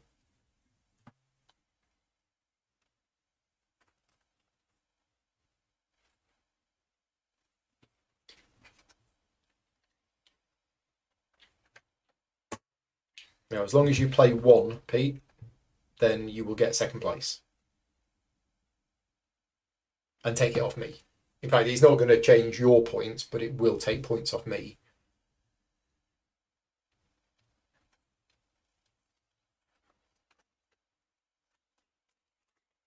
Okay? Yep. Right. Reveals. So there is just a single card there. Mm-hmm. So you played a card with 5 with a bonus card. So your battle plan limit is 6. Yep. And Rob, your battle plan limit is 4. But I'm also gaining +2 strength because I have the most units in the battle. If it works. Yep. And if your battle plan works, what's the ability? I may keep this card. Oh. Okay, nice. Okay, so who's got the highest strength in the battle? Myself. Currently, Rob. So your battle plan limit is 4. Yep, stop that. So you've drawn 1 card and it's stopping there. Pete, your limit is 6, so you can definitely draw 2 cards. He's thinking. I'll stick. Okay. Rob, 3. It's going to be a total of +5. 2 for because them. the battle plan worked. Yep. So 5. Pete, 4. 1, 2, 3, 4. And your battle plan worked as well. So let's go through this. Yep. The winner, your combat cards will disappear. Your battle plan card will disappear. And you gain 4 points plus another 4. Wait a minute. Wait. Sorry. After revealing cards in battle, either redraw one of your combat cards, that's these, or you may add a bonus card instead. So you can either increase your limit to 7, or you can draw a new card from there. But I can't. But even if you replace that one with a 3, Right. you're still coming second. It's not going to make any difference because if I add an extra. Yeah. What you bonus should have card- done. What I Let's should have do this done- properly. what I You should should have done drawn was an draw extra another card. So do that now. Draw an extra card. Because you would have done that. Right? And then if you'd have now got 7 and would have bust, you could have used Merlin's ability to basically make your So if limit I'd been 7. counting properly and I knew what was going to happen, I probably would have drawn another card, hoping it was going to be a 1, because that would have given me a chance of winning. Well, you didn't know what Rob No, was. that's true. So yeah. Okay, Didn't it's an happen. interesting ability. You can either change one of the cards that you played or increase your limit. So anyway, hang on. Okay, go on. So we'll do Rob's thing. Have we given you your points yet? No. So you'll get 8 points. Yep. So 53. And you get the artifact which goes to champion number 2. After you build the preparation phase, recruit a guy and go up on the Okay. faction. And Pete, you're second. So you get 2 points. Right. All of your cards went. Your combat cards go. Your bonus cards go. I think your bonus card goes. But because your battle plan was successful and you lost the battle plan card goes back to your hand. I'll just double check about bonus cards. If a player comes in any other position and their battle plan succeeded, they gain all. No, you get the bonus card. Yep, you keep that. Okay. There you go. Chat's probably telling me bonus cards there. Yep, I got it. But that's it. That's that done. And then finally, the battle for the centre. So Pete, you have your lord, who has 2 strength, and you have 2 warriors. So you're on 4. I'm also on 4, but I can't play any cards because I don't have a hero there. So you just need to play any one card. It doesn't matter. Literally doesn't matter. Okay. Any one card. Well, it does matter. Okay, as long as the card. Well, no, because you put it face down, and then it's got a battle limit of 3, and you will never go bust. Yeah, but it matters because I can get victory. Oh, sorry. Yeah. Okay. Yep. So I forgot you might have special abilities. I'm going to play that one with 3 bonus cards, which is the maximum. Okay. So your battle plan limit is 8. If I win and my battle plan adds 7 plus, after fails are calculated, you may lose a faction point or Discard a card. discard a card to to gain- gain 5 extra victory points. Okay. Okay. Or you could have just kept those 3 and thrown them away for 3. Yeah, But okay, yeah, it's fun. but pushing your luck. It is. Having fun. It is. So I'm looking for So what's your battle plan limit? 8. 8, and I need to get Right. 7. Off you go. 3, 4, 7. There we are. Okay. Paid There off. it is. So so that's 7. So I think you've won the fight. So you get 11 points, putting you on 52. I get half of that rounded up, so I get 6, putting me on 59. And then your battle plan is successful So I get an extra 5. if you lose a faction power or discard a card. So that's another point. No, I'm going to use a faction power. Faction power to get 8 points. Yeah. No, 5. Sorry, 5 points. Okay. All of that goes. All of that goes. Right. And then we have the end of season. So at the end of the season, we discard all of the remaining cards in our hand and get victory points. So I get 4. 1. 3. 1, 2, 3. And that is the end of the first season. What's everybody thinking about the game so far? And we're going to jump in and we're going to start season 2. So here's what happens at the start of a season.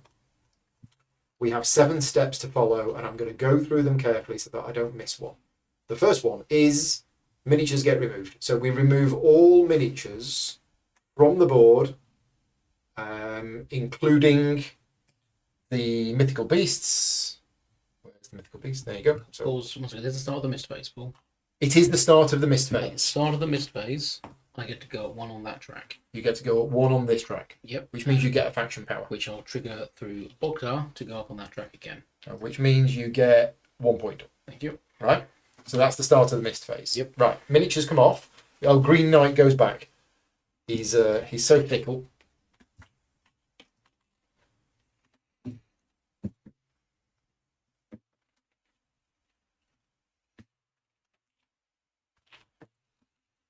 Special effects for items, are these in play? Are these only in play when the character is on the board? Don't think so. Depends on the item, I guess. Right. The next thing we do is any unrevealed mist cards, if there were any, they would get revealed and shuffled back into the appropriate decks. So 1 second, Paul. Also, at the start of each mist phase, I get to draw a bonus card. Okay. Right. Next, this is the interesting bit. Any region that doesn't have a settlement is removed. So we remove all of the regions that do not have a settlement. Right? And these get shuffled in with all of the ones that are over there on the chair.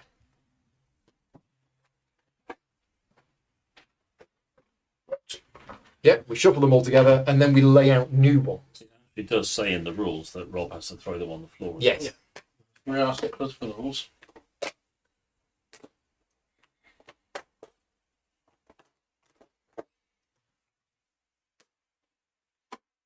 Yeah. How do you shuffle these? Not like that. Not like that. Okay. Right. So, choose Yes. 2 at random. Okay. Okay, and then we get a new middle, which might be a new middle, it might be the old one. We don't know. Okay, right. Next thing we do is we make the mist deck again. So this is exactly the same as before. We have 3 of those. Still 3, 3, and 1. Yeah, 3, 3, and 1, because it's still 7 regions. Okay. And 3 of those. And then we're going to shuffle these together. Now, this is where this might be a little bit confusing. Is any region which has a face down mist card is counted as being unrevealed. So even though the tile is face up, if it has a face down mist card on it, it is unrevealed, and therefore it's like unexplored. It needs exploring. So all of the rules that apply to these face down tiles also apply to a tile that's face up but has a face down card on it, which means if a unit moves in there, it can't move out, and all sorts of stuff like that.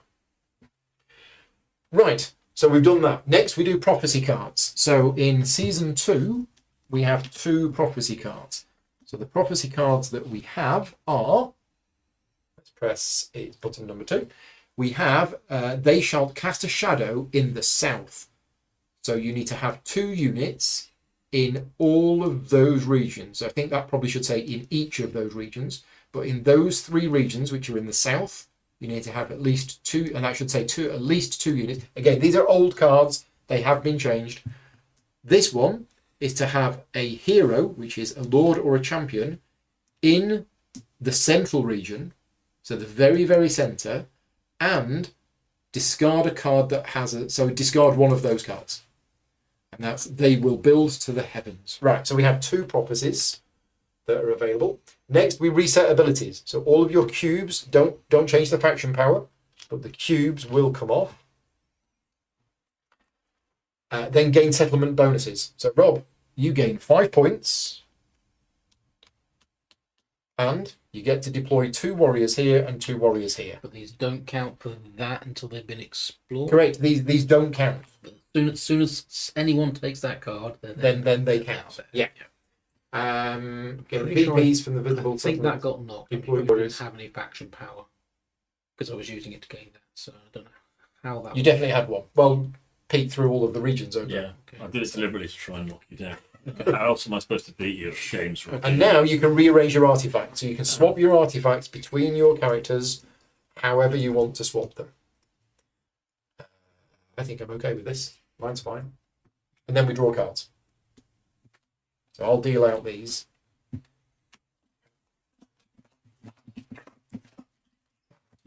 I've done the blue ones. Red for you and red for you. Just the yellow ones. That's my bonus from my mist draw. Okay, that's it. That's the mist phase done. So we now go into round 1 of preparation, and we're going to need just a minute to have a look at our cards. And at this point, I'd probably go downstairs for a cup of tea if we weren't live streaming it. Right, now then, what have I got here? I absolutely want to do that. What are the prophecies again? 2 units in all 3 southern regions, which is there, there, and there.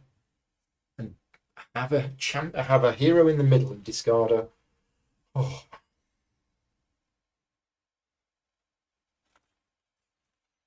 Okay. The points are fairly close. after the first season, the points are close.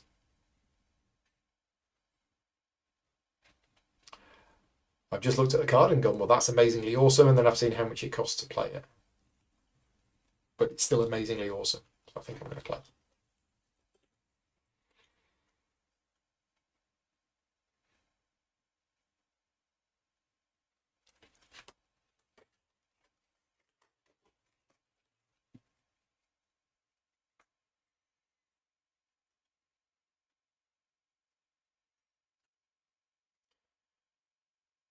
Ooh.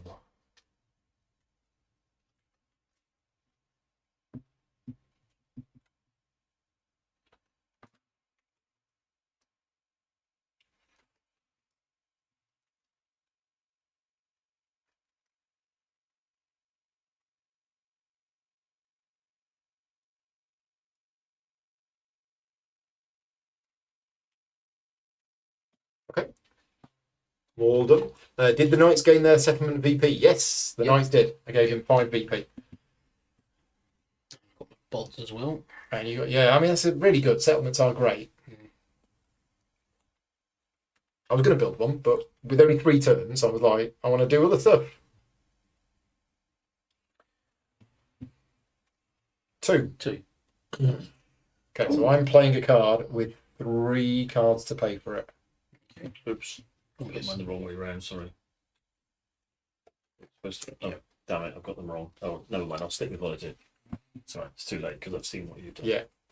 So you put the card that you want to play in front. Yeah. And anything you want to pay for it behind it. Yeah.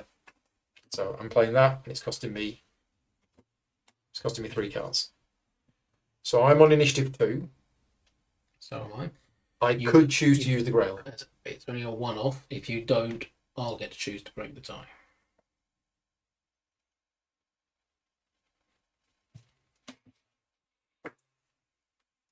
Well, I'm happy that you choose. Okay, I will choose to go first. Okay, that's what I wanted. Yep. So, first things first, going to use Guinevere's ability. Again, I'm going to move her on to that new Here, location there. right? Okay. So, you have found. It'd be funny if this was exactly the same as before. No, it's not. Worth 6 VPs this time around. 6 VP in season 2. So you can either have a favour or a movement point. I will choose the favour. Are you going to have the favour? Yep. And the favour gets you a card. Yep. I think somebody's going for Excalibur this round. But then, What have you found? the Cauldron of the Dagda. Okay. It's an artifact. Put through words. Passive. In a turn when you choose a person card to play, +1 deployment to regions you deploy to. So it's Probably not going to matter because these artifacts will only be given out at the end. after the battle. Probably it's 3 VPs. Yeah, but there's a cauldron there. Right. Shouldn't the season marker be on 2? Yes, it is. Indeed. Season marker is on the 2 spot. Then, Western Keep. I deploy a person. And it's free to play for you, is it? That card. Yeah. So it just goes underneath it for now. So deploy, and I'll send in my champion number 2 to this region as well. And then build. I'll build my last settlement, which gets me 5 VPs 5 points. and 2 more bods. 2 more warriors there, There we go. That pops in which there. gets you a faction Which power, I'll choose to convert to which gets you no points because you're currently leading. bird. But you are. Look at you with the Lady of the Lake. Yeah. Taking her out for sandwiches and Sandwiches and cream everything. teas and Chips. chips. Better chips. Bucket of chips, please, Sal. There we go. Right. So that is me. Is that card done? Yep. So place an extra guy. Yeah. Oh wait, no. Then after I build in preparation phase, I've just done. I get to place an extra person down. I might as well bring on my second champion to here. Yep. And one of these, which I'll choose to go one on that track instead. Which is 4 points. Yep. Right, okay. Big turn. Triggered. Got the discount for that one. Triggered Star of the Mist. Resolved. And they're all passive abilities. Yep. So you don't have to mark any of them as used. Nope. Okay. And you draw 2 cards. Yes, I think I've got to do that at the end of my last turn. But, And then it's me. 2. So Swarming Tide. Charming. Deploy 2, and if I deploy to a coastal region, I draw 2 cards. Nice. Yeah, but it did cost me 3 cards to play it. But it is still deploy 2. So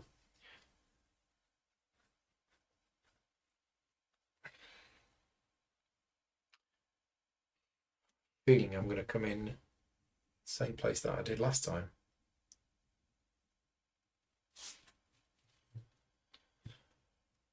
Yeah, so Lord and Champion. So that's my first deploy 2.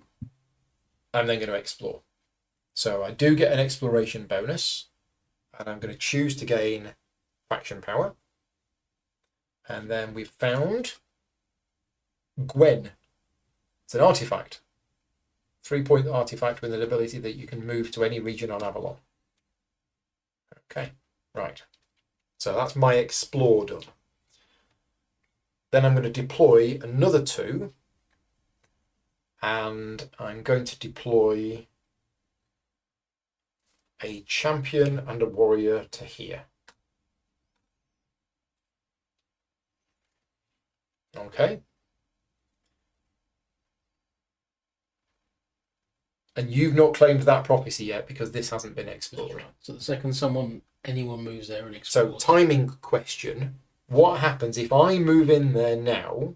So both me and Rob are in all southern regions, but these don't count because it's not been explored. And then Pete explores it. Who gets to do the prophecy first between me and Rob? That's just a rules question. It probably is in the rule book, but I'm just curious as to how it works. I think that's probably it for me. I don't think I want to move it. So Marcel says both of you. Oh, we both get it. Okay. We both get because we're both simultaneously first. That's the only one that makes more sense. So, oh no, both of you, but lowest VP will resolve it first. Okay, so we both get it, but lowest VP resolves it first for the purposes of this. Thank you. Do I want to do any of these shenanigans? No, I do not. So that's it for me, and I'm going to draw 2 cards. Can I have a green and a yellow, please? You may. Right, Pete. One yellow. Your first turn of season 2. What is it you're doing? Spend a faction power. Deploy So you get 2 things. 2 things to here. Yep, I think they're going to both be both champions. champions. Yep. I'm going to move. And with a movement, you can deploy your lord, because that's what lords can do. Then I'm going to do a move So out of that space to 1 adjacent space. to one Because adjacent it's got space. 1 arrow. It says plus to each region you move to. Yeah, so it's Okay, move yep. 1 thing. All right. Yep. So I'll move him to there. In fact, yeah. So what have you done? You've done that to deploy 2. Yep. Then you used that ability, which was a move, Yes. but to you move. used that move to deploy your Yep. leader. Yep. Now you're moving any amount from one region to an adjacent region. The reason it says to each region you moved Okay. is you could potentially move 1 to somewhere and then a group somewhere else.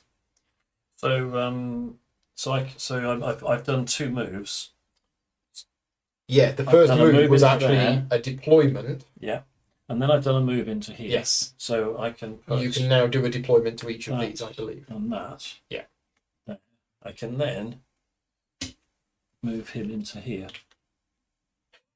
So we're all going to get it No, because all at the same time. No, you haven't got anyone in there. That's... No, we need at least two. Oh, it's at least two. And you, Paul, haven't got anyone in there. I'm going to be in there at all. It's going to be at least two. But do you want to still move in there, or do you want to go somewhere else? There isn't any other way I can do it, is there? Well, there is, because you can move in there, and as the exploration bonus, you can take 2 warriors. Yes. That does it, doesn't it? That, I think that does it. Okay. From a timing point of view, Yes. Oh, it's already face up. it's already face up, but Yeah, it's now explored, and you Yeah. get the exploration So I'm bonus. just used to flipping the tile when I explore Yeah. something. So, okay, exploration bonus then. So do you want to favour 2 warriors or faction power? You know, 2 warriors, and now both of you have done this. But yeah, timing wise, technically, Rob did it slightly earlier. No, I think they're saying that. Well, arguably, I'm the one doing the exploring. Well, yeah. I'm ahead on the victory point, which would mean that tiebreaker would go to. Oh Pete. no! In fact, the area isn't explored yet because this hasn't been flipped. Yeah. So you've done that, Yeah. and then we flip the card, and it's only at the point we flip the card that the region becomes revealed. Okay. Which means you are both going to do that simultaneously.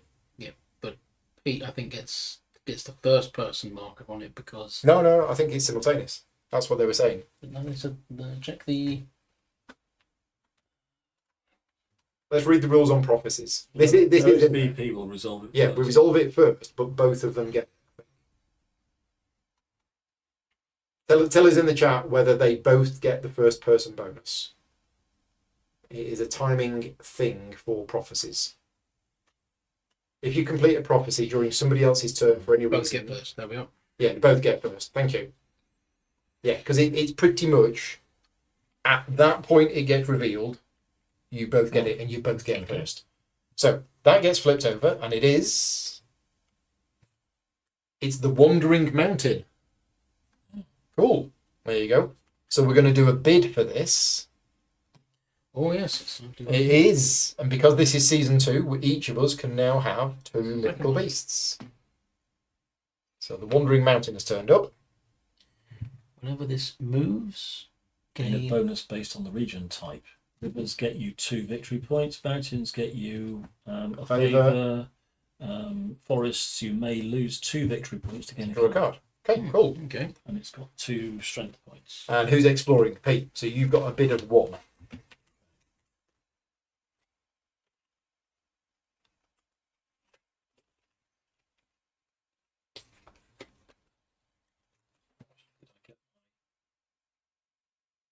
We've not quite done that yet. We're still in the middle of resolving that.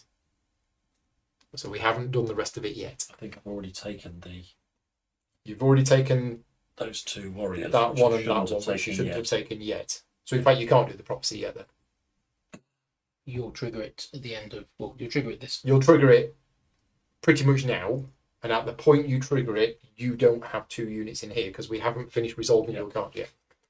So you'll get. So- You'll still get it this activation. You'll get it, but you'll get it, I believe, after you. Yeah. So Okay. is that right? We accidentally skipped Yeah. ahead on Pete's card and we didn't put them in there. I think that's right. Bidding. So we all get to bid. We all get to bid if My we want to. starting point, 1 point. And you've got 1 point of bid.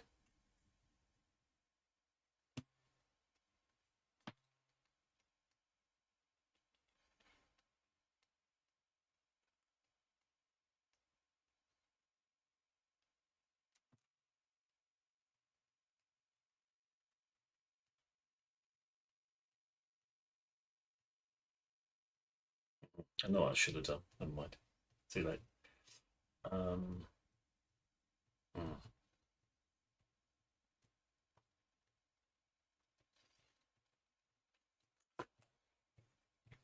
Okay. That's Six. bid 4. 2. 6. 6. So 6 gets it. Okay. Give you the card in exchange for a flag. Yep. 1 card for me. 1 flag for you.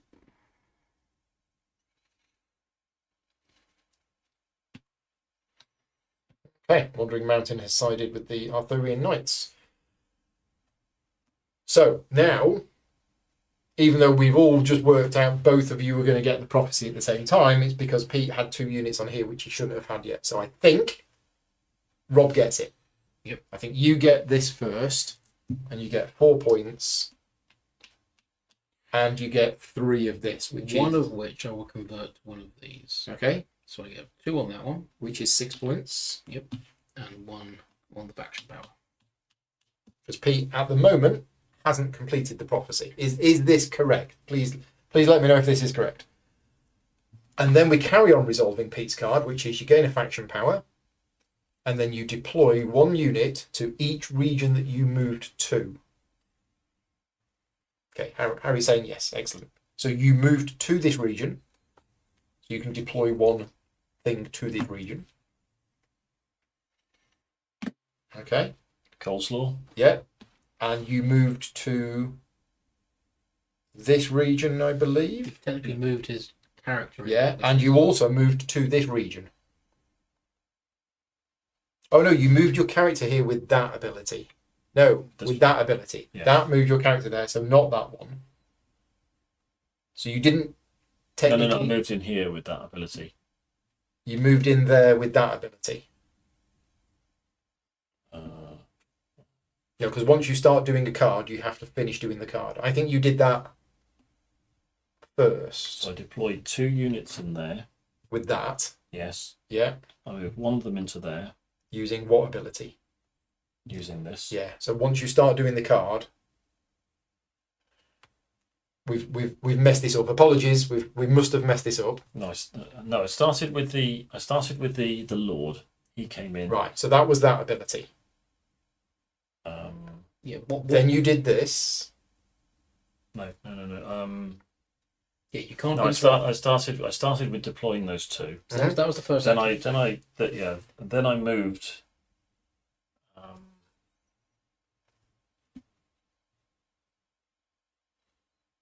I think then you use that ability to move 1 to there. Then you use that ability to deploy your Lord. So you had 2 units and your Lord. And then that's them done. And then you started doing the card.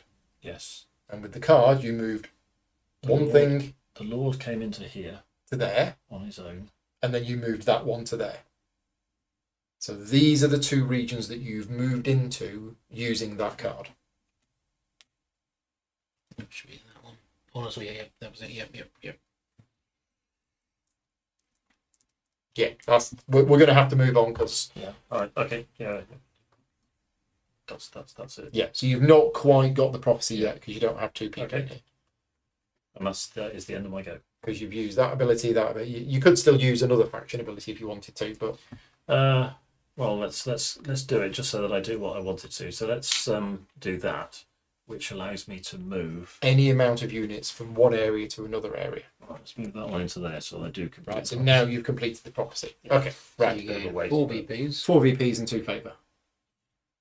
So 4 VP, 1, 2, 3, 4. The first favour gets you a faction power, and the second favour gets you 1, 2, 3, 4 catch-up points. Yep. 1, 2, 3, 4. Nice. Okay. Right, and then you discard your card and you draw 2. Did I draw 2 at the end of my turn? I did. So I spent 4. Yes.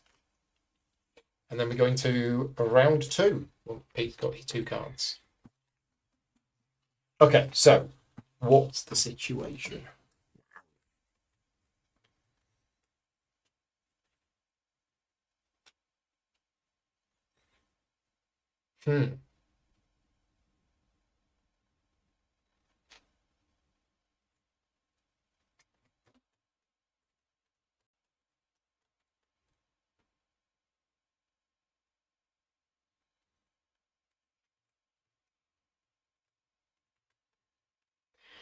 Yeah.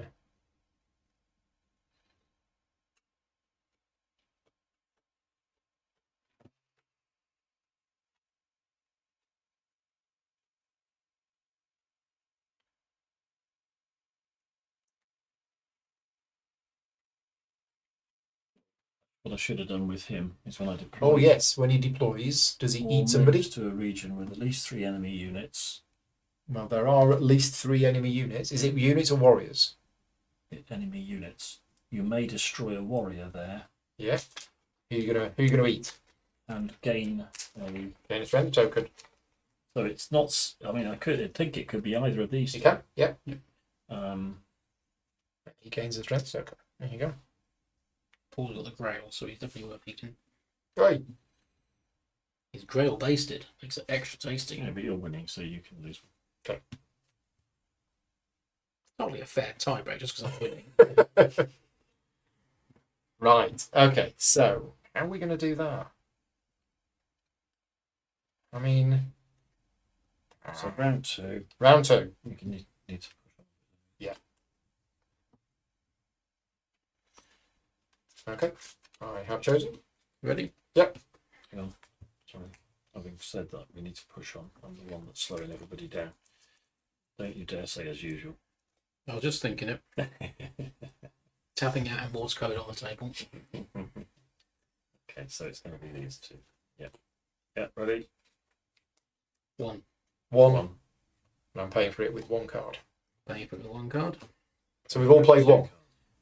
So that means, Paul, you have Well, first. do I want to? Rail your way to the front. No, I'm fine. Not doing. Okay. Which means I get to choose. Yep. All right. Okay. So I didn't need to use the Grail because I'm choosing anyway. Where do I want to go? Let's go. Well, which order do you want to do it in? That's the question. Yeah. You assign the order. Well, no, I assign where I want to go. Yeah, No, I don't choose the whole thing. I choose where I want to go in the sequence, and then Pete will choose where he wants to go, but he can't choose the position that I've chosen. Okay. So I don't know. I'm not sure. I'll go third. So Okay. Pete, do you want to go first or second? I'll go second. Okay. Rob, you're up. Right, march and hold. So I will move these blocks out of here. 1, 2. I think I'll take 3 people. Mhm. And I will move them into here. So is it move any number of people Yep. from one region to an adjacent region? So I'm leaving I'm leaving champion number 2 behind, taking my leader. Oh, okay. Yeah. Then I move again into the centre, taking no one with me. Okay. And then the explore happens. Yep. Now I need to put a marker on here because I that's... gave you the marker. No. I mean to put a cube on it. Oh, because that's only a once per season. Right. Can't Okay. use That it marker. again. It's the same again, isn't it? It's the same one. Right. Okay. You can have everybody can come in here, or you can have a faction power, or you can draw a card, or you can have 2 warriors in this region. I'll drag 2 warriors into that region. Okay. And then what have you found? It is the Clarent Edge. Okay. Fancy sword. Have another fancy sword. It's available for winnings. Right. Okay. Right, then because I moved, I get to deploy 3 people into one of the regions I moved to. So I'll deploy champion 3 and 1 extra guy, because that's now got my full 5. I've now got a champion in the centre, and I discard a building card. Right. Which means you've done the property. Yep. So, So you I get 4 points. 4 points. 1, 2, 3, 4. And Wow. you gain 3 favour, but you can only have 2. I choose to do 2 and 1 again because it's Oh, 1 okay. per turn. And you get Excalibur. And And you get 10 points. 10 points. So, what does Excalibur do? Well, Excalibur has a. First of all, it is assigned to your Lord. lord, but you don't need a slot for it. Okay. So you just put the sword on there. And again, I'm going to ask them to put the text on the thing because otherwise you have to remember. And it has a passive ability that when you tie for first place in a battle anywhere on Avalon, you get an extra combat strength. Oh, so you always win the ties. Yeah. Basically, you always win ties in battles. But Excalibur itself does have Plus 2. 2 on there. Yeah, so Guinevere's now carrying 3 swords. Well, no, Yes. sorry, that's like 2 swords and a spear. Yeah. 1 in each hand and 1 balanced on a Yeah. head. And then those 2 go into the bin. And you draw 2 cards. Yes. And then Pete, you're second. One of them. Okay. And So I deploy that one there. It may deploy to any revealed regions. That is a revealed region. Yeah, so that's 1 deployment. And then 2. 3, 4. Then I get one of these. You get a And faction get power, a- and you get a favour, which is draw a card. And then now you've definitely done the prophecy because you've got 2 here, 2 here, and 2 here. Yep. So you pop a cube on here, and you get 4 points. 1, 2, 3, 4. Did I not do that one last time? Oh, okay, we just didn't put a cube on it then. Yes. Yeah, we just put Okay, a cube on it. I right. think I've done the other one though. You've got got a you've hero got to in have a champion or your lord Yeah. in the middle, and you need to discard a settlement card. So I discard a settlement card. Yeah.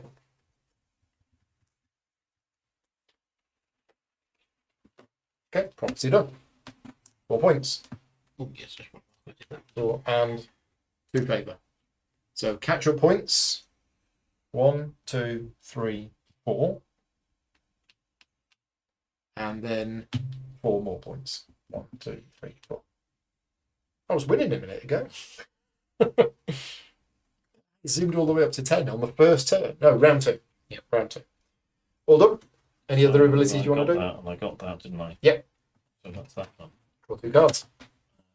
Yep. Right, my go. So what am I doing? Well, not a lot. I'm gaining a faction power, and then I am moving 1 unit to 1 adjacent place. But if I move to a region where there is an enemy hero, I get to deploy 2 things.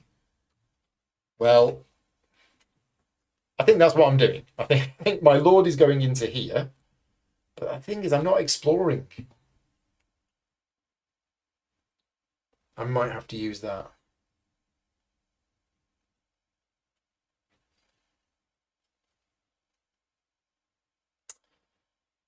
Yeah, it's not quite worked out as well as I would have hoped.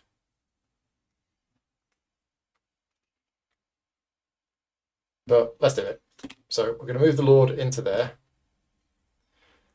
And if I move into a region where there is there definitely is, I get to deploy 2 things. So look at how busy it is in here. It's chaos. They go in there. And that is the card done. But do I want to do anything else on my turn? That is the question.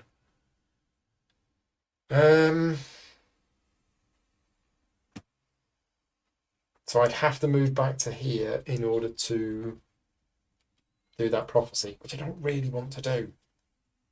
I think I might just end it there. Oh, no, there is a thing that I was going to do. Rats. Yeah, before I gain the prophecy, I'm using the Staff of Prospero. There you go. Okay, done. End of turn. Discard that. And draw. Can I have a green? Can I have a red card, please, Rob? 1 red card. We're going to round 3. This is it. Final round of the game. Everybody choose the cards. And we've got 3 regions unexplored. Yep. It's been really weird because of the cards that have come out have really changed what we've done. Mm. And neither me or Pete have built any settlements either. Okay.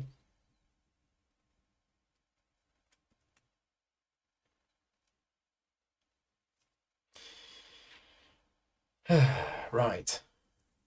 What's the BPs for that section? I can't quite see. Nobody can see. Fast horde. 8. 8. 8 with no artifact in there. Cool, cool.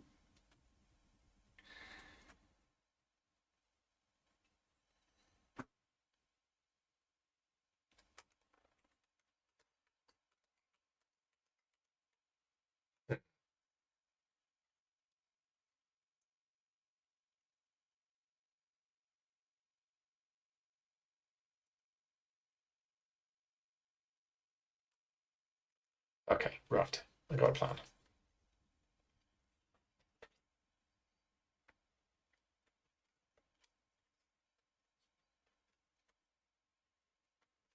Okay.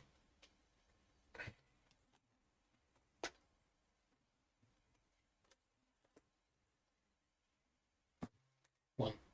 2. Okay. Playing that, so it normally costs 3, but because I played a yellow card to play it, it only costs 2. Okay, so I'm going first. Between you 2, Pete, you get to decide if you're going to go second or third this round. I think I'll go second. Okay.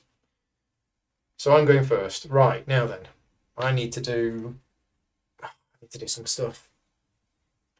I'm deploying 4 units, and I can actually deploy to any one revealed region.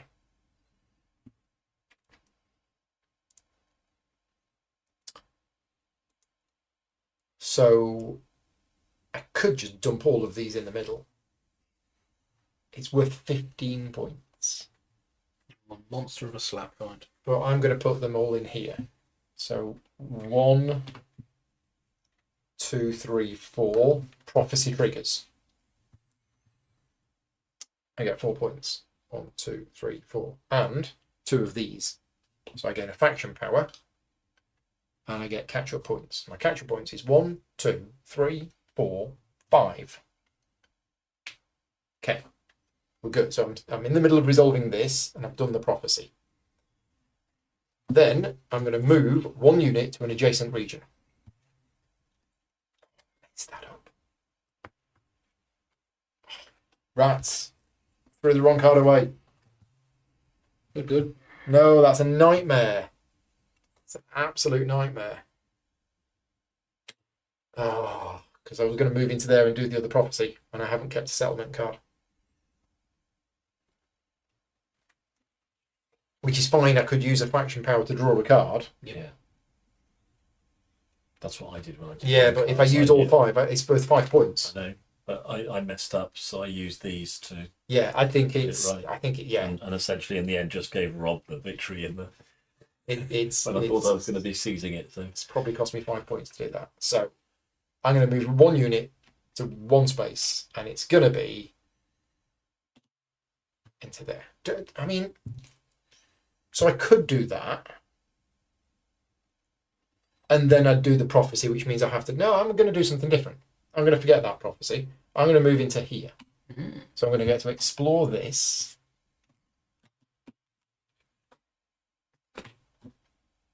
That's a nice one.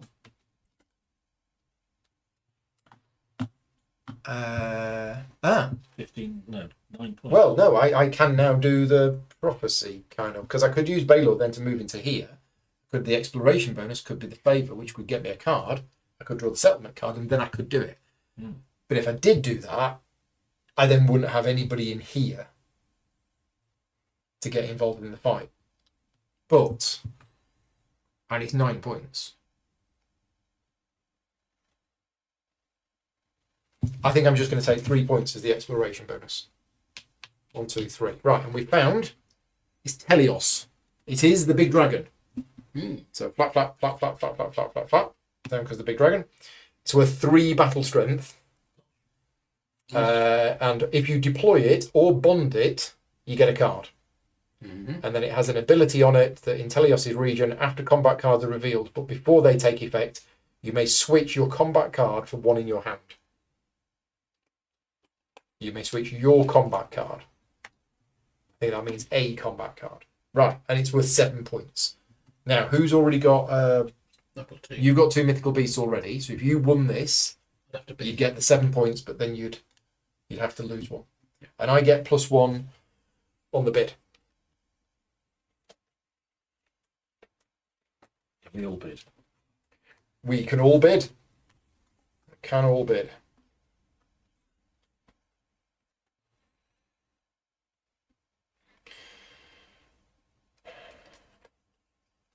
Okay.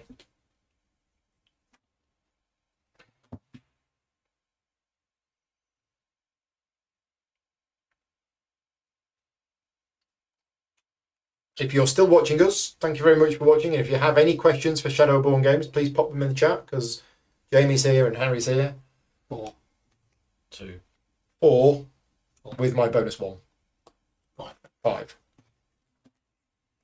So I now have 1 card in hand, but I do bond with this. So I get a card. And I'm going to take that one just to give me options. Because now that that's in there, that's 3 strength. But if I move my Lord out, it means I then can't play a card. So we've done the card. I deployed 4 and I've moved 1. And I did that prophecy. So the question is, do I want to move my lord back into here in order to complete that, which is going to effectively get me 4, 5, 6, 7 points? Yeah, I think I'm going to do it. So I'm going to use Baelor's ability to move to here. And then I'm going to complete that prophecy by discarding that card, which gets me 4 points. 4. And 2 up on here, which is a card. And 1, 2, 3 more points. So 1, 2, 3. Can I have a red card, please? 1 red card. And that's not everything, But wait, there's more. because I'm then going to spend all 5 faction power to claim victory and win the game. That's how it works. I get 15 points. Think. Ooh. Right, I think that is everything. So I've done that, I've got none of them left. This is my last turn of the game. I'll draw 2 red cards and I'm done. Oof. Here we go. Right, Pete, you were second, I think you said you were going? Right, okay. Big turn. Who do people think is going to win? Put your answers in the chat. Let me know what you think, because it's swinging wildly, and I don't mean that in a bad way. It's not swinging like some kind of random game. It's swinging just because of the turns that we're taking. But that was my last turn. There's a move. So what's this? Any amount from one region to an adjacent region. Okay. So you get to explore.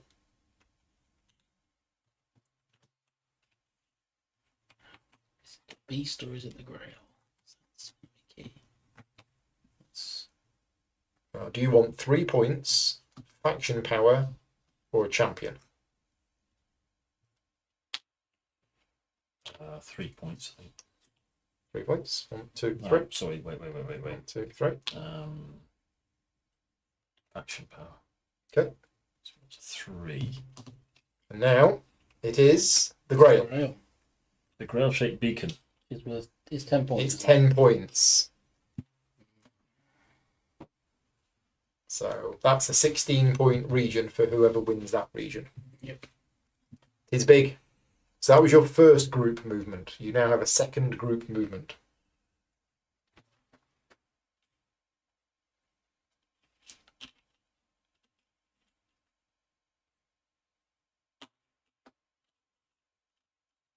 Yeah. Then fair. I get 3 victory points. Okay. Damn it. 1, 2, 3. And then you get favour. What did I choose instead? I choose one of those, didn't I? Yeah. I get favour. Which is stars. 2 So more you've points. got 1, 2 stars. So for the 2 3 points. because blue's ahead now. 3. Awesome. Well done, spotted. Yeah. Okay. That's my go. Draw 2 cards. Red ones, I think. Oh, this is where we might possibly need It's to. your be last careful. chance to use any abilities. So you Uh, might as well do the claim victory. Yeah. Well, unless you have battle cards that you might want to use that require. Right. Nobody in the chat is saying that anybody's going to win. So 1, 2, 3. maybe we're not live anymore. If you are still watching, please let us know.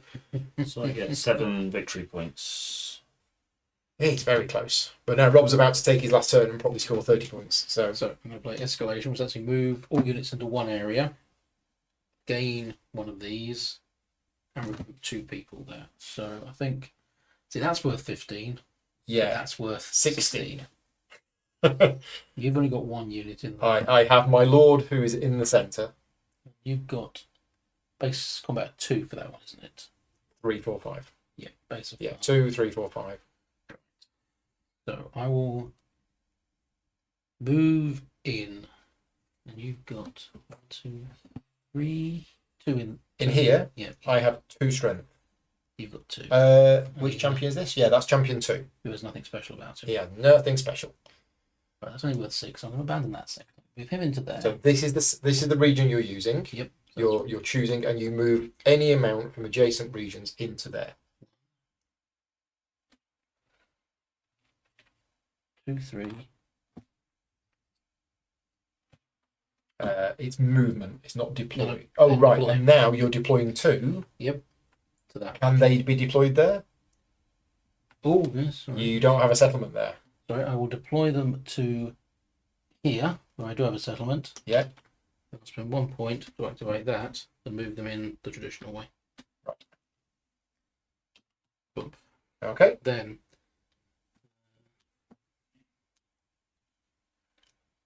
I think that's about it. I'm going to get down now. So I'm going to spend that to draw another red card. Yeah. Can we shuffle the red? Oh, right. We are out of red Yeah. cards after me saying we're probably not going to run out. We And have. I'm going to hold. Let's see. We have been drawing a lot of cards in this game.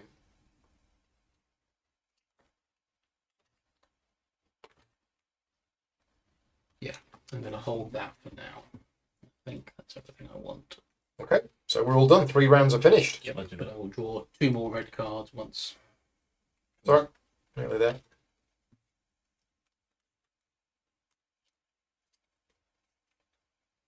Yep, we are good. Right, so we go to Excalibur. Yep. It's already been allocated. I need to draw my last 2 Yes. red cards. Pete, you get the green knight. So you can deploy that anywhere where there is an enemy hero.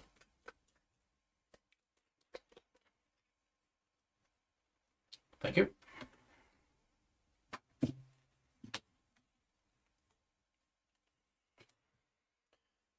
Right, so that's that. That's that. Battles. Off we go. Yes, it's done. Settlement, score, and VP for cards discarded. Oh, end of the game. Yeah. Yeah. Right. So we are. First. Well, we have an unexplored region. Sorry, How unusual. those 2 got spent. So we are going here. So in here, Rob, you've got 2 warriors and a settlement. So you're on 3, which you can't increase. I'm on the White Hart, which is 2. Champion number 1, that's 3, 4, 5, 6. Which I can increase if I want to. What's the basic combination in here? I've got level 2. It's your number 2 1, 2, champion. 3, So he's 4, 2, 5, 4. 6, 7. 1, 2, 3, 4, 5, 6, 7. Be tied in there. Yeah. Okay, I'll hold off on that one. So, yes, so the White Heart is negate all abilities and passives on enemy artifacts and battle plan effects, but you haven't got any in there. Yep. So it's whether I want to play a battle plan card to get some kind of bonus. And sure, yeah, let's do it. Okay. So I'll reveal, and I will reveal a card, and it's a 1, and I've won. And if you win, draw a card and get 3 points. So I have a red card, Mhm. and I get 3 points. Plus, Have we got a 100 marker? no, We'll just know. I just put another cube on. Yep. Cube on there. So 9 points for me. Yep. And I get the artifact, which is 3 points. And I get second place, which You is get second 5. place, which is 5 points. Okay, that region is done. So next we go to this region. So in here, I've got, so it's this one. So he's worth 2 and that's worth 1. So I've got 3. And Pete, Slaw is 3. And then you've got champion number 2, which is 1. So you've got 5. And Rob's got a settlement. Watching all of the fun going on.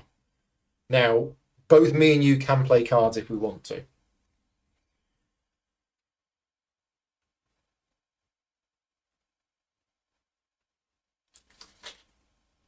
Hmm.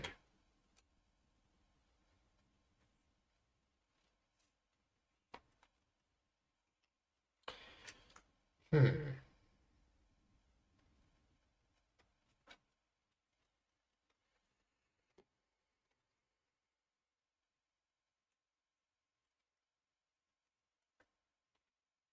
We're fighting over 6 points and 3 for the artifact.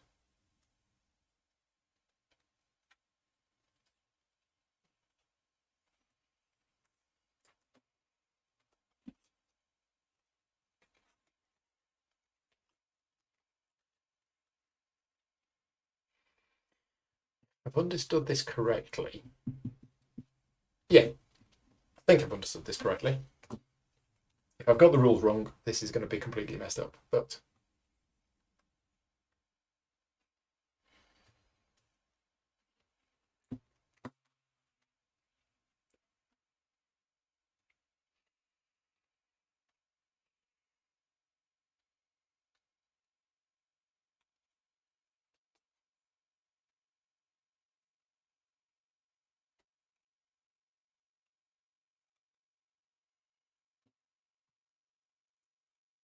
Yeah.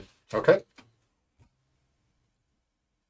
So I'm playing that with 3 bonus cards. Okay. I'm playing that with 2. So my battle plan limit is 7. Unlimited 6. Okay. So my ability is if I don't win and my battle plan adds up to 4 or more, then I discard this card and I get 5 points. Mine is that when revealed, all other effects are negated, even those that say when revealed. This remains in effect even if the battle plan fails. Oh, Yeah, that's quite awesome. so when revealed, that's horrible. All other battle plan effects are negated.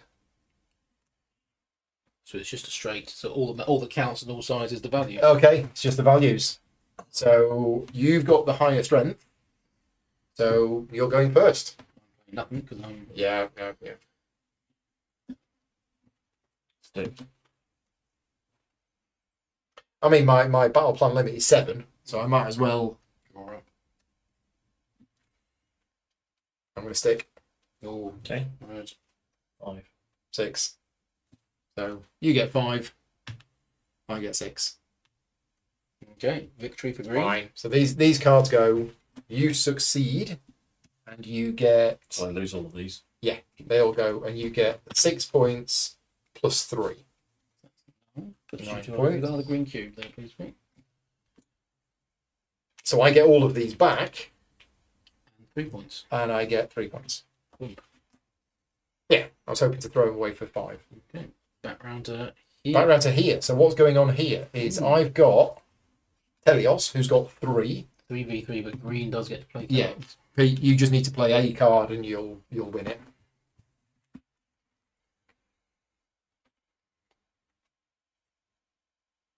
Yeah, it's an interesting question, an interesting comment in the chat that people are saying that there's some similarities to Blood Rage and Ankh and Kemet. I've not played any of those games. I've heard about them, but I've not actually played any of them.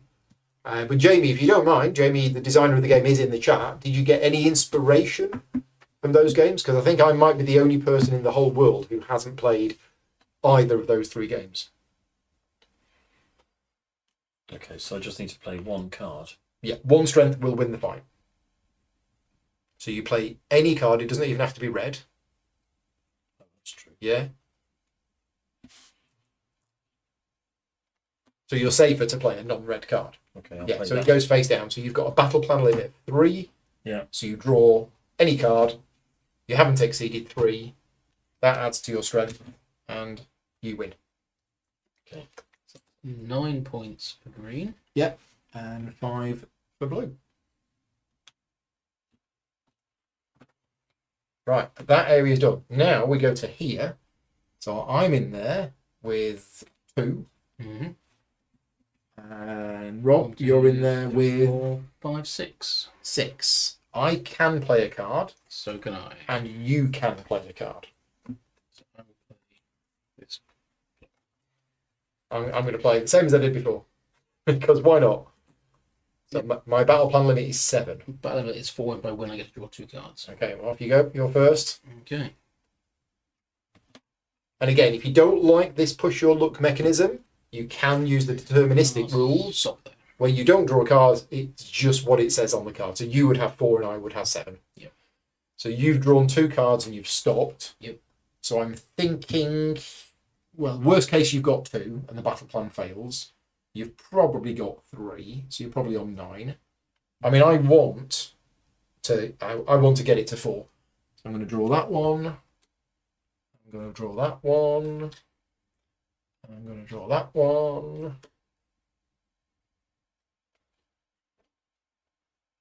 4, I think we're a bit high. I'm at 7. I Yes, can draw up to 7, but if it's at least 4, Oh, you get I bonus. get the ability on the card. Okay. So where did I think you were getting? I think you were getting to there. So yeah, I'm going to stick there. Okay. I need 3 more, so you're dead right. So you got 3, I got 5. So I didn't win. Mhm. So the combat cards to get discarded. So you win. Yep. You get 8 points. And then because of your battle plan, you get 2 cards. And your battle plan goes. I didn't win. I come second, so I get 4 points. But then, normally if I didn't win and the battle plan succeeds, the cards go back to my hand. But because of noble sacrifice, I discard this card to get 5 points. There you go. Right. Now we're in the battle for the Holy Grail. At which How many point cards I have you will got? lose this. I have 3. 8. 8? 8. Well, I'm not in there. I'm staying out of this one. Yeah, you're So- one about the middle one here. Who have we got? Pete, what have you got? You've got your Lord. Your Lord is 2 strength. You have the Green Knight. Green Knight is 2 strength. 3 boards. You've got 3 warriors. 1, 2, 3. Is that it? Yep. Okay. I've got Champion 2 who's got a weapon, so he's worth 2. He's with 2. I've got 3 warriors. 3 warriors. And you've got Bogatha. Bogatha, putting on 7. Because before any battle where I have strength, but not the most, spend 2 faction power to add 4 to my strength. 1, 2, 3, 4. Right. 11 plays 7. You can both play cards. Yep. Okay.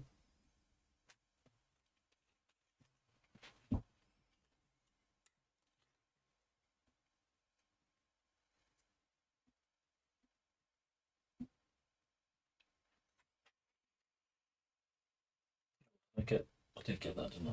You got the 2, but you get capture-up points as well.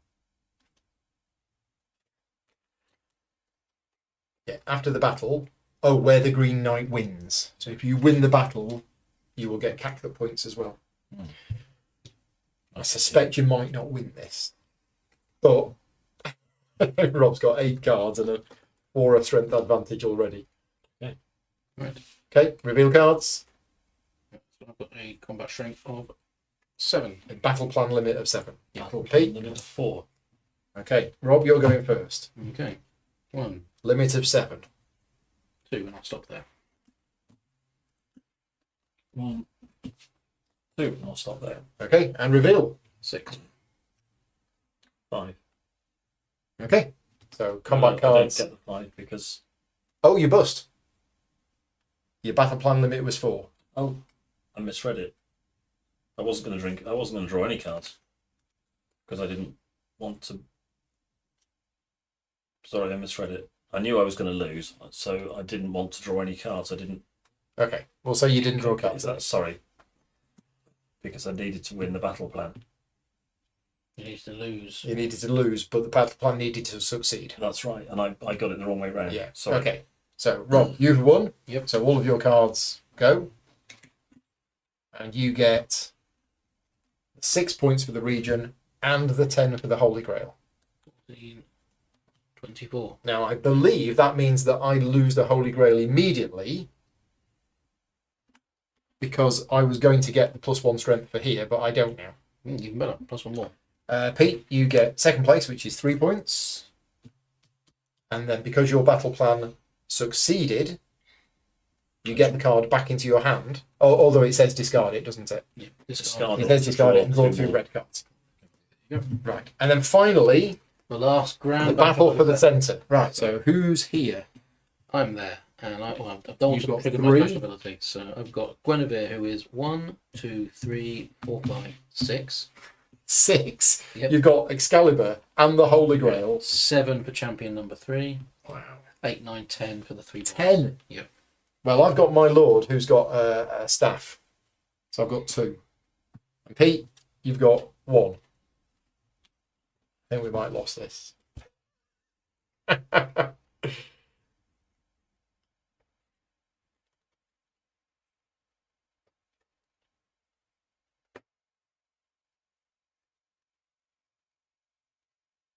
Okay. Okay.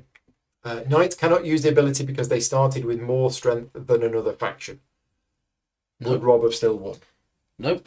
Before any battle where you have strength but not the most. Doesn't say have the least, just says Okay. not the most. I was tied, so I didn't have the most. And I was then able to trigger it to get 4 Okay. more. That will need to be clarified in the rules. We're not going to go back now because that will change a lot of things. But apparently you did have the most. No, it's 7 and 7. Yeah, but according to the rule book, ties mean you do have the most. Ah, right. So apologies, we played that wrong. We're not going to undo it I now. think we should start again, actually. Yeah, start the game again. Yeah, it would be a nightmare to undo it now, but thank you very much for clarification of that. We did play that wrong. Having the most means having more than any other player. So, personally, I would reword that ability. Still not following it because we both had 7. Yeah, so with the wording of you have the most, what does the wording say? It says before any battle where you have strength but not the most. And I had 7 strength and he had 7 strength. So I'm not quite understanding what the issue is. Yeah, You both had 7. they both had 7. So in the case that 2 players have the same strength, they both count as having the most. So you did have the most. Right. Personally, I would reword that ability to not use that because the word most could be. Well, that seemed pretty clear. Well, most, Yeah. most is an easy to understand word. It Yeah. means more than everybody else. Yeah. Not the same as. Which you didn't have. Yeah. It should say something different. Anyway. In that situation, I would have put 1 less guy in there. Yeah. And still Yeah. had 3 So more. we got that wrong. Apologies for that. But we're not going to undo it. Okay. And yeah, I still would have. You still would have won. Right, okay. So, final battle of the night, and I'm going to play. Well, there's no way I'm going to win this. So.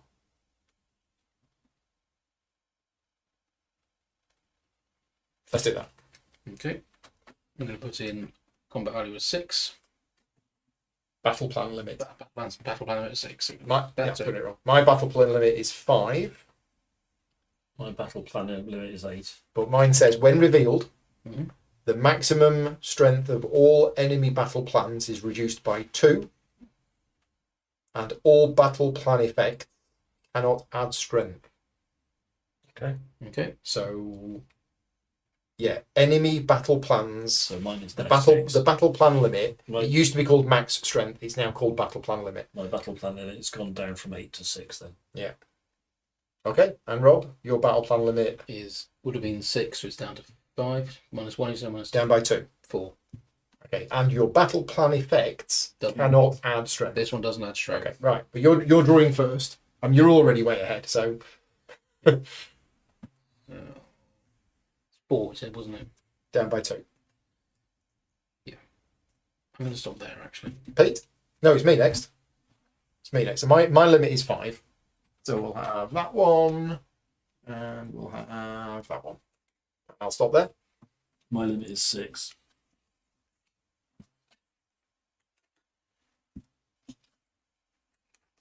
I'll stop there. Okay, Rob. Okay. I'm adding 2. You didn't exceed your battle plan limit. I drew 4. Didn't exceed my limit. I'm adding 5. I played. And you didn't exceed your limit. No. I would have gained, You would have gained more. but I do still get 2. I think you get the 2 points. You played a 5+ battle card, didn't you, Pete? Yeah. Cool. At the end of the turn, I steal 1 random card from your hand and gain 2 VPs. Okay, I haven't got any cards in my hand. Oh. I burn that and gain 2 VP. Right. Okay. So, who won the region? Me. You did. You get 15 points and the artifact, which is worth 4. That's 19, please. That puts me on 45. Hey, another sword. Swords for And we're days. tied for second. So we get 8 each. 22. Right. And then my battle plan succeeded, but I didn't win the fight, so they all go back to my hand. Yep, I spent all of them. Where were I yours? have no cards left. Mine. Oh, I Your, checked them over your there. battle plan succeeded and you didn't win the fight, so you get them back. All of them. Yeah. Okay. Are these your... I spent them in the fight. Oh, right, okay. And then, end of the season. Mm-hmm. So any card left? 4. No. 3. And now we do end of game scoring. What is the end of game scoring? Settlements. Oh, cool. Unfortunately, But 10 points. I don't believe there is much other end of game scoring. That's it. Because the end of season scoring is the discarding of cards. End of game scoring is VP from the revealed settlements. That's it. That is the end of game scoring. So Boom. we're all done. Well done. Rob wins with 155, 140, 126. And yeah, it would have been a lot quicker if we weren't explaining the rules as we go along. I still reckon you can play this in 90 minutes, maybe 2 hours. Yeah. But the more we got used to the game, I think the more we were thinking about the cards. So there's going to be a sweet spot where once you've played the game 2 or 3 times, you'll then start. Your first game might be quicker because you might not be thinking too much. Then when you get it, you'll start thinking a bit more about the cards, and then after that, it will flow better. I was thinking, I mean, we're not giving any opinions here because this is a sponsored video, so you won't get any opinions. But I was thinking that the 2-season game might feel a little lackluster. Because if you've got a game that's supposed to last 3 and you're playing it in 2... You feel like you're only just really getting... But I didn't feel that. No, it had plenty of... I think this game was absolutely fine as a 2-season game. Yeah. I mean, I'd like to play the 3-season game, but I don't feel that... It loses... I don't think it's lost much by having a 2-season game. Yeah. I guess the only thing that I would feel from the 3rd season is these artifacts that we've just picked up, we've now got. So the 3rd season, you've got more artifacts, you've got more mythical beasts. Yeah. And in season 3, you can have a 3rd mythical beast each. So we get more mythical beasts. It definitely escalates. Definitely escalates. But we're done. Our job here is done. Our job, as I mentioned at the start, was to, first of all, show you how this game plays, see if it is something that you're interested in. If you are, the late pledge is open. You can support it. You can have a look at that. And if you've either got the game coming or if you're watching this in October, November time when you've got the game, I hope this has helped you learn how to play. A huge thank you to Harry, Jamie and Marcel for being in the chat. Those 3 are involved in the game, the designers and the developers of the game. So we, apart from that bit at the end that we got wrong, the rest of it, I think we've played correctly. Now, just before we go, we're going to do something special and we're going to flip our boards over. And none of us have seen this yet. So... Oh, yeah, there's a lot more. Wow, yes. I was going to say, and let's just show people a little bit about what's on the other side. Well, actually, there's a huge amount of stuff on the other side. So I'm probably not going to go into this in great detail, but look at that. That is very asymmetric. So I do know that the Fomorians, they have a Leviathan, which is an extra miniature. And I've also got all sorts of different faction powers here. Yeah, this is where the game is going to absolutely come to life. And this is just the base game as well. I haven't fully looked at the crowdfunding page, but I believe there's expansions and stuff like that. So these are mine for anybody who wants to take a screenshot and have a look at them now. Pete, should we have a quick look at yours? So I know you're the druid, you're something to do with ley lines. Oh, yeah. That's all I know about that. But you actually have discs on all of these at the start. Wow. Okay. Yeah, that's quite interesting. Yeah, I'm all about ley lines, so I spend most of my time at Glastonbury probably smoking something dodgy. Rob, will you just pass yours? Yeah, it's really interesting. Sort of ties in with... Because it's Guinevere on the base side. Oh, so that's Guinevere on the base side. But once you've done enough prophecies and or getting Excalibur, you flip it and then you get access to Arthur comes in as well. Oh, Arthur comes in as well. Who's a base combat of 3. Right. Oh. And it's all about the knights being all unique specialist knights of the round table. Yeah, there's a lot more stuff in here. And there's a 4th faction that we're not using today. Mordred with the hosts of the undead. Yeah, that's an extra faction. And as I say, I think this is just the base game. Okay. There are add-ons and other stuff that you can get for it, including the one that Marcel mentioned earlier on, where you can play up to 5 players. But yeah, we're all done for tonight. So thank you to you two for joining me. Thank you again to Shadowborn Games for sponsoring the video. I hope it was useful. And thank you very much to everybody who's watching. If you want to support me directly, you can do so at patreon.com/gaming rules for exclusive access to the community, additional bonus content, various behind the scenes videos, including me and Pete playing a 2-player game of this afternoon. But yes. Which I won, by the way. Which you won. I just want to get that in there. Yes. Cheers, everyone, and I'll see you next week for some more videos. Bye.